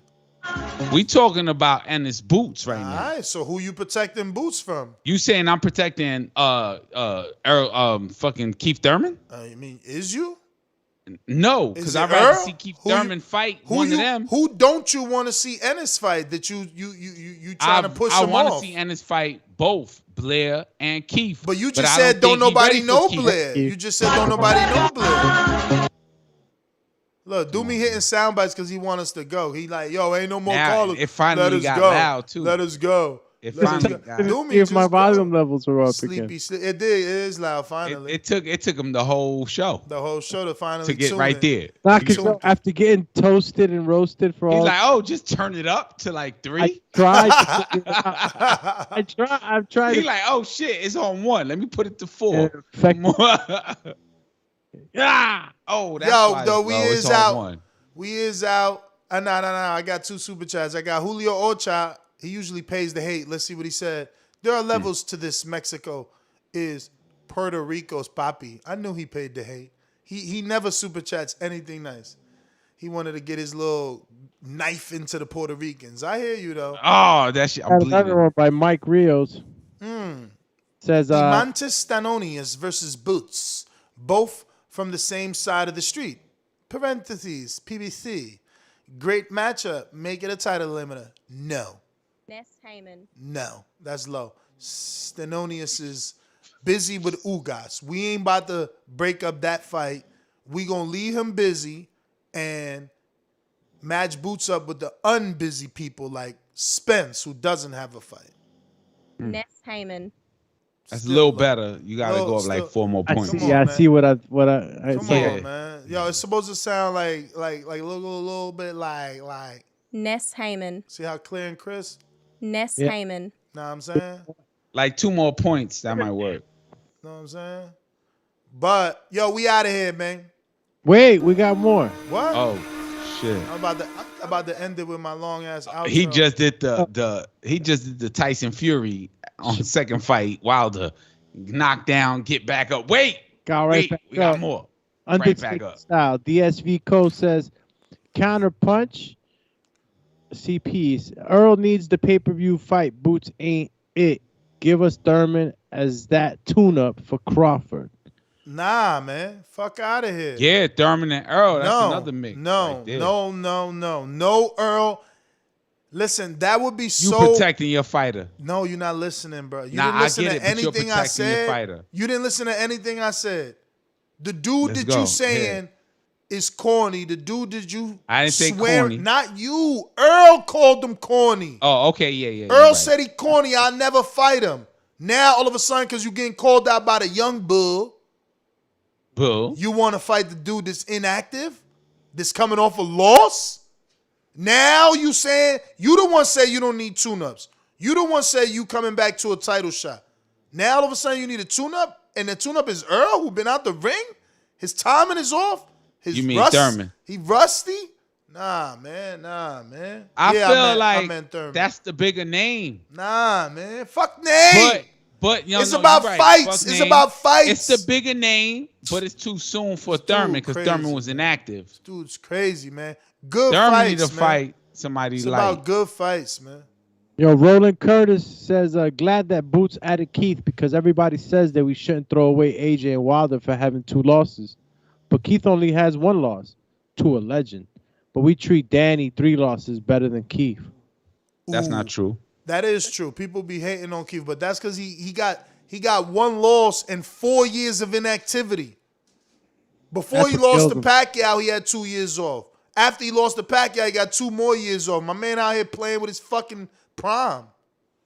Yeah, but Danny's like starting to get into that like laid back. Yeah, but Danny's done. Danny's first ballot. Danny's done, or at least Danny get called it the second time. If he don't make it in the first time, he definitely second ballot Hall of Fame.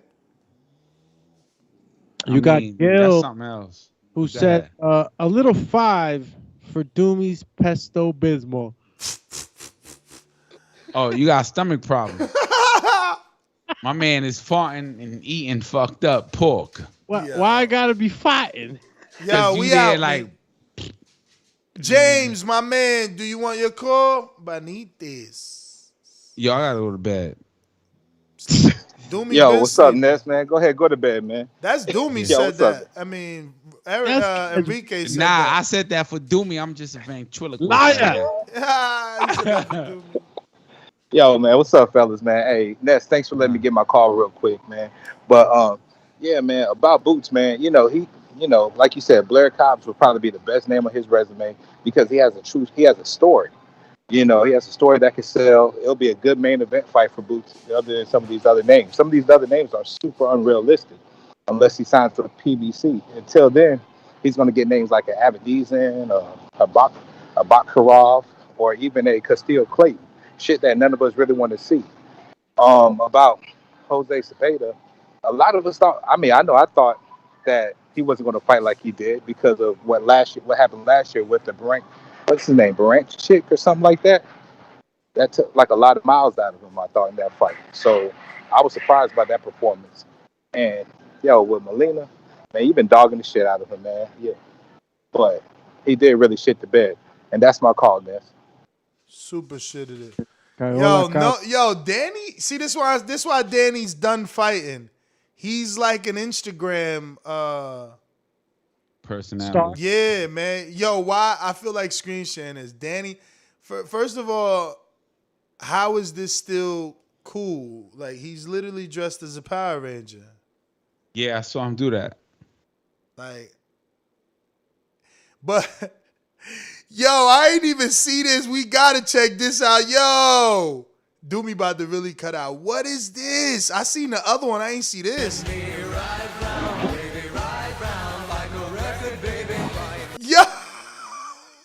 That wig, he hilarious. You talking about Garcia? Yeah, but you seen him singing though? Yeah, I saw that.